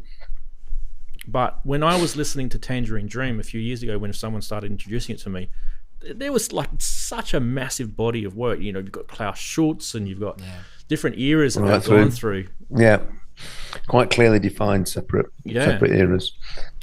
Yeah, I love the Virgin period. Opportunity. Yeah, they came and played at York Minster. Oh, great! Probably back in the 70s. Oh, yes, it was. It was. They were not on my radar at the time, and I missed the opportunity to go. Which Adam Crab Grace is still cooking around. I actually had a chat to him not that long ago. Have I got this right? Is it the keyboard player from Pop Will Eat Itself? is now quite a well-respected film music producer in Los Angeles. Yeah, Clint Mansell. That's He Those he great did stuff, the soundtrack for Pi and all kinds of stuff. he did the soundtrack for Oh, Lord actually, of the Rings. Grace has just said it. Yeah. He did what? Sorry, The soundtrack for Lord of the Rings. Clint Mansell. Yeah, pretty sure it's Lord of the I Rings. thought it was Howard Shaw. Oh, sure. Well, there was a That's song. Howard Shore, yeah. There was a song in the Lord of the one Rings that he did. Maybe, the one with Danny Lennox. Let me find out for you. I might have got the movie I'm wrong. just Hang looking on. now. Well, maybe will be. Yeah. His first major soundtrack was Pi. the Requiem budget for a Dream. Yeah, He did. Noah, Requiem for a Black Dream. Swan, Fountain. Aronofsky loves him, so he uses him a lot. So Yeah. I got it. There's definitely a Lord of the Rings link with him. I don't know if I can pinpoint it, but I'll have to dig deeper. But Requiem for a Dream is Yeah, Probably- Requiem for a Dream. probably the So biggest take one. Oh Melodic. yeah. Yeah. But he's an interesting guy, Clint. I actually rate him. He's kind of he's a true artist. So Pop Will Eat Itself went through a couple of different stages. They had a pre-record deal stage, and then they got the record deal, and they really changed. It's a bit like what we're talking about before with Spandau Ballet. They actually really changed. Obviously, the producers are getting in their heads, because you've got like Box Frenzy and all those sort of albums that they did before the RCA days, and then they started getting popular, so they were making money. So they started making music that was trying to please the audience, I guess, is kind of why it's one of the things you got to be careful of being an artist, don't you? Are you making it because you're an artist, or are you making it because you're trying to please the audience Yeah. or the record company? I think that's why Clint Todd left. Terje. Yes. To be fair, I think that's why he left. I think he felt like That's one for Todd Terje. he wasn't, if you're an artist and you're not able, and you've got your hands cut, doing stuff, you're not going to be happy. Todd Terje. Well, it's that pressure. It's that pressure, isn't it? It's the pressure from the music machine. You're only as good as your last hit. Yeah, I mean, when you think about it, like you look at guys like Michael Jackson, he had different producers, and if you look at his body of works with his albums, the different producers you can really see massive differences in his album. It's still him, at the forefront of it with his, vocal skills and that energy that he had, but the actual style of music was so different. Like when he had Quincy Jones, and that massive album Thriller, like it's different to some of the other albums he made before and after. And like he had like guest musicians come in there, like he had Eddie Van Halen play the lead guitar on Beat It, right? So it's very interesting what producers bring. We talked about Yes before. Hey, Ranzee, you're thinking about Clint Mansell and Lord of the Rings. Trevor Horn. You were right. There was a it says here in Wikipedia, the Requiem for a Dream theme, Lux Eterna, that became all over the place. Lux Eterna, that's it. Some of the guys remixed that, called it Requiem for a Tower. Yeah. And it was used in some trailer music and stuff. So Yep. he didn't make the Lord of the Rings stuff, but they used his stuff for trailers. Okay, there you go. So I knew there was a Lord of the Rings link to him. Yeah.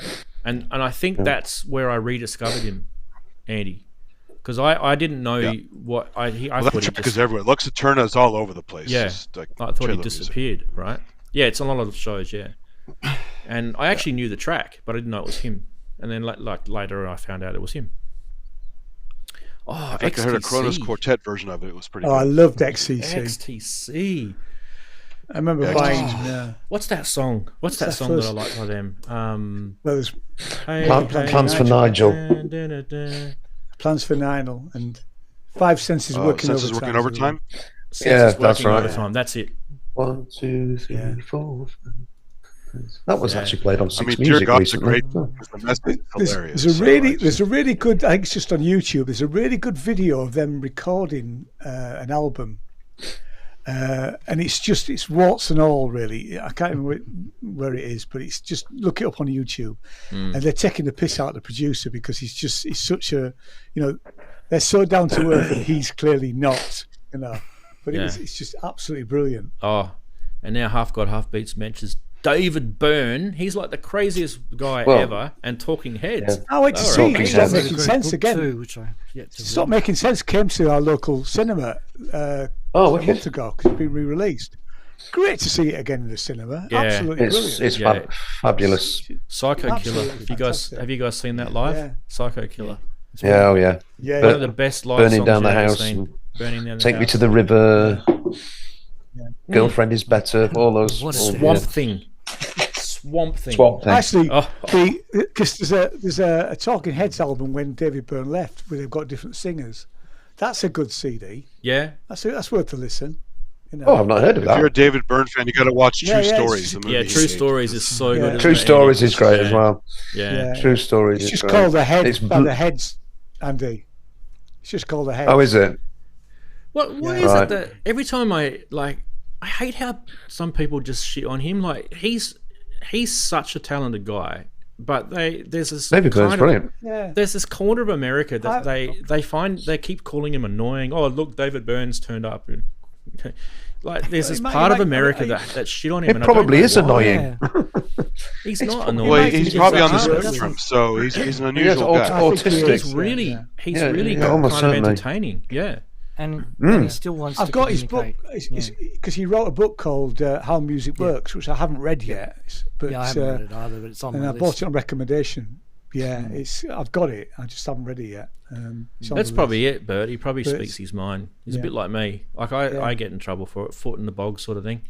Foot in mouth. And I suspect he was probably quite difficult to be in a band with, where it's more of a democracy, because he will want it his way. Well, someone mentioned well, Midnight Oil you before, sort of didn't they? get Who was it mentioned Midnight Oil? I think it was you, Me. Ian. Me, So that yeah. Peter Garrett's the guy that's the bald guy that's the head singer from Midnight Bald, Oil. bald-headed guy, wasn't he? Yeah. He ended up being a politician, that guy, in the end. Really? And it doesn't surprise me because just about Very everything- political lyrics, yeah. very political lyrics. Yeah. But David Byrne's soundtrack, the title track for Last Emperor is amazing. Yeah. Yep. He did that all by himself. He didn't do that with Sakamoto. That was all him.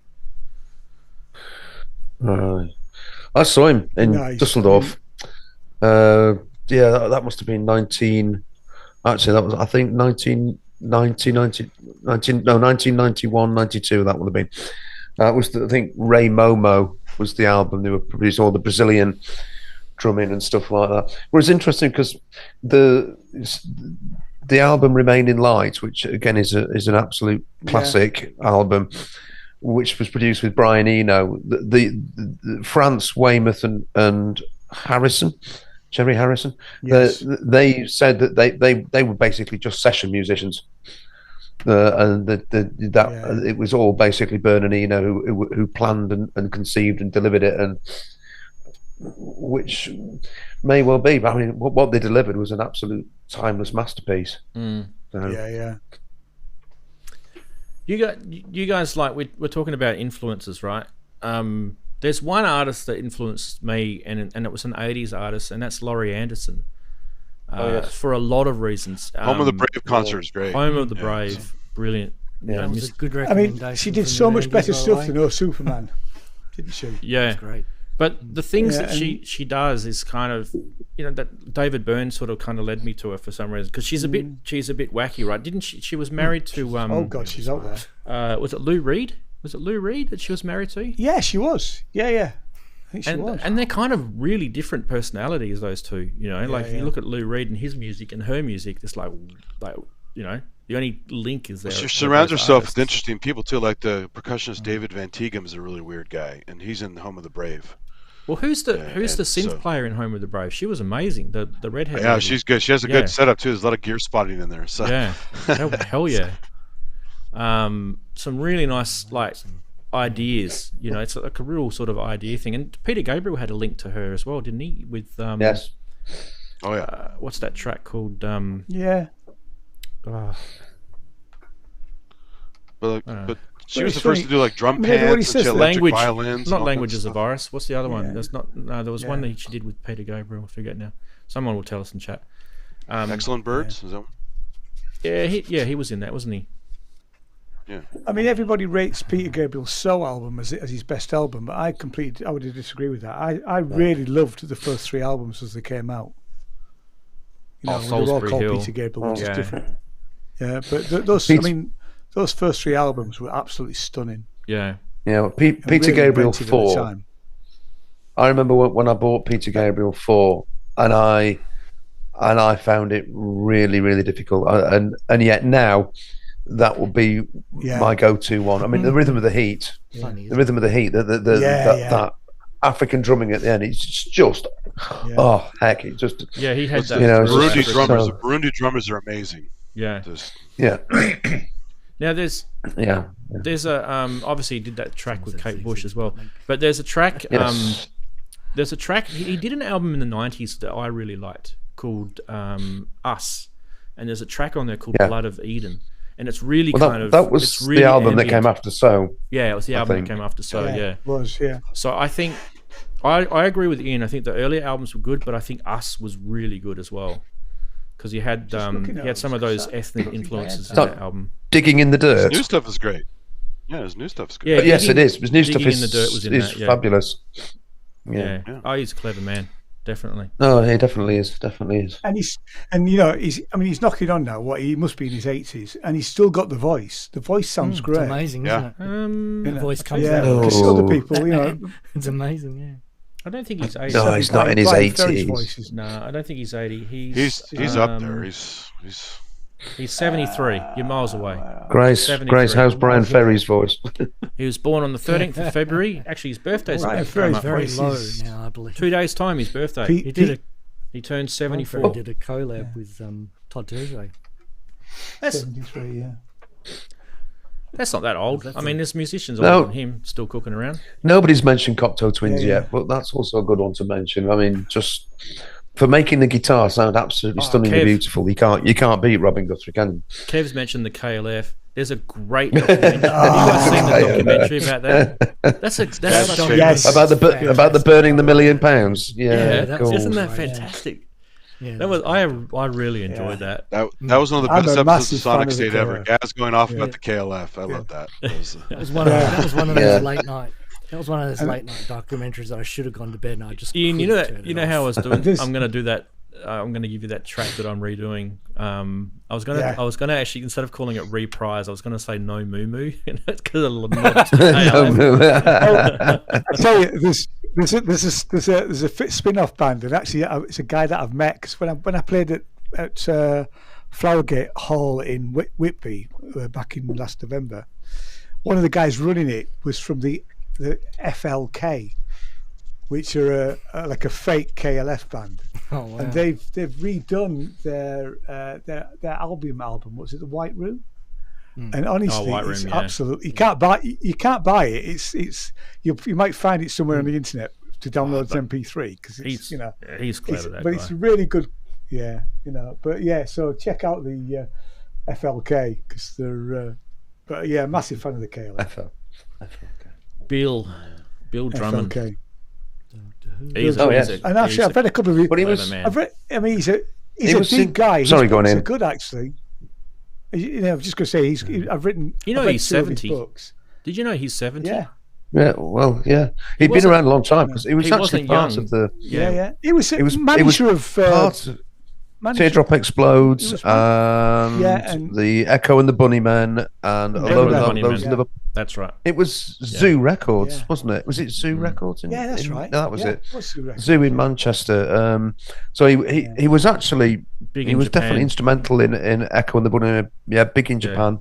Yeah, and that Zoo thing. That was Holly Johnson was in all that, as well as Dead or Alive as well. Pete Burns and all that crowd. Well, yeah. So Bill Drummond definitely. You guys know he's Scottish too, don't you? Yep. Yeah. Yep. Which is a miracle that he burnt £1 million. I know. Sorry, I apologise for that. Because it's all based along the Illuminati. Is the Yeah, kind that's of that thing. book. Do you remember that book he was talking about Yeah, yeah. in the documentary? See what Chris has just put in. You git. The Illuminati. Joe Dolce, I raise you one. Joe Dolce. The song that kept Vienna off #1. Yeah. I got to jump too, Dr. Synth. I'm gonna have to end the stream, guys, because Pumpkin time. yeah, pumpkin time. well, I guess We you could go. just We have could to go wait. all night and all day. Do you want to quickly show us, Chris? Orbitals, yes. Quickly show us. Show us your waveforms. This is the. If you guys are wondering, this is the RSF Cobalt Behringer clone. I'm going to sweep through the waveforms and stop when I Because I wanted to see it sweep through the waveforms, right? As you turn that this knob. one's the triangle to the triangle to peak triangle. So that's a Right. peak triangle. Okay, so it's basically mixing. I can see what it's doing. It's mixing waveforms. Peak. Yeah. I guess you do a saw. Or reverse saw, if you want to call that. And then Gee, that's a clean looking saw, isn't it? Yeah, that's pretty good. Then it goes to this All the kind better of to double cut with. saw. Which is, Was it like a super saw type thing? yeah, it's kind of. I think it's just like an octave up, which is odd. Yeah, right. But it's the balance between them is a bit odd. Like a Then we start fuzzy getting saw. I mean, the neutron does square. continuous adjustment on the. Yeah, look at that waveforms. square, right? This is the thing. Go back a little bit. A bit more. See that slopey square? I honestly think that's where you're getting that real thumpy bassy sound from that. Okay, I'll have to try. Yeah, that you're gonna have to try that. Weird. But then you've got that perfect square as you keep going, right? Yeah. And then What does it do after goes that? Pulse width. Pulse width. yeah. Okay. Yeah. And then Does it close right goes- off? Not completely. Okay. No, it's just. I think Why it's do they like not let it close 5% or off? something. I mean, a proper pulse width. Yeah. Let it go. It's a bit odd. I'll just resync it. I know it's not musical. Well, if it but- goes too far, it goes into silence, doesn't it? So Yeah. 50, it's not so musical, 0% and 100% disappear. Oh, what is that? The XPO has a very, very, very narrow See how it's square wave on it as well, like freeze it. a spike. Is that slewing? Is it? Oops, Chris. Sorry, I pressed the wrong. Pressed the wrong button. It's very noisy right now. Yeah, because I just turned in the other channels accidentally because I pressed the wrong button. You did. I did. But anyway, if I You've got pulse width modulation going on there. Yes, if I pause it. Yeah, so there's. It isn't. It's actually the waveform. So there's one. I think there's 2 wide pulses and 2 short pulses. Right. If I zoom out. Geez, it's a noisy pulse. Look at that. Lovely. Look I at may that not little. have the Look at that bit of fur on your. Yeah, but you I want a may- bit, I of, may you want a not bit have of the grit in there, best don't you? setup. Vintage, man. It's vintage. I may not have the best setup. I mean, if you really don't want to see how. That's dodgy capacitors. Yeah, Behringer have even cloned those. Failing capacitors. Yay. It's interesting, isn't it? It's, Yeah, waveform like that on the XPO. Yeah, it's odd. It's very odd. It's very sexy. I like looking at waveforms. Look at that. Get out more Ranz. Oh, mate, nerd me up. That's good, man. We're going to have to end the stream. Right. Aaron looks like a lawyer jubbly. considering a. Yeah, that's what he does. He's a Right. lawyer. Well, I thought while we're all yapping about albums, I'm carrying on with my live set here, so I thought I was listening to you all. Oh, sorry. Someone's Were you getting bored? actually doing Yeah. Sorry to interrupt you, Darren. I've got a lot. I've got a lot of colour coding and flipping all sorts. It's of got a stuff. lot on It's that, just lad. boring work. Yeah, yeah. It takes Alright. a long time just to do this. We're going to have to go. Right. guys. Right. See you, bye. Cheers, folks. Good to see Take everybody. care. We'll see you Bye, soon. buddy. See you next week. Next 3D. Bye. Take care. Bye-bye. UK time.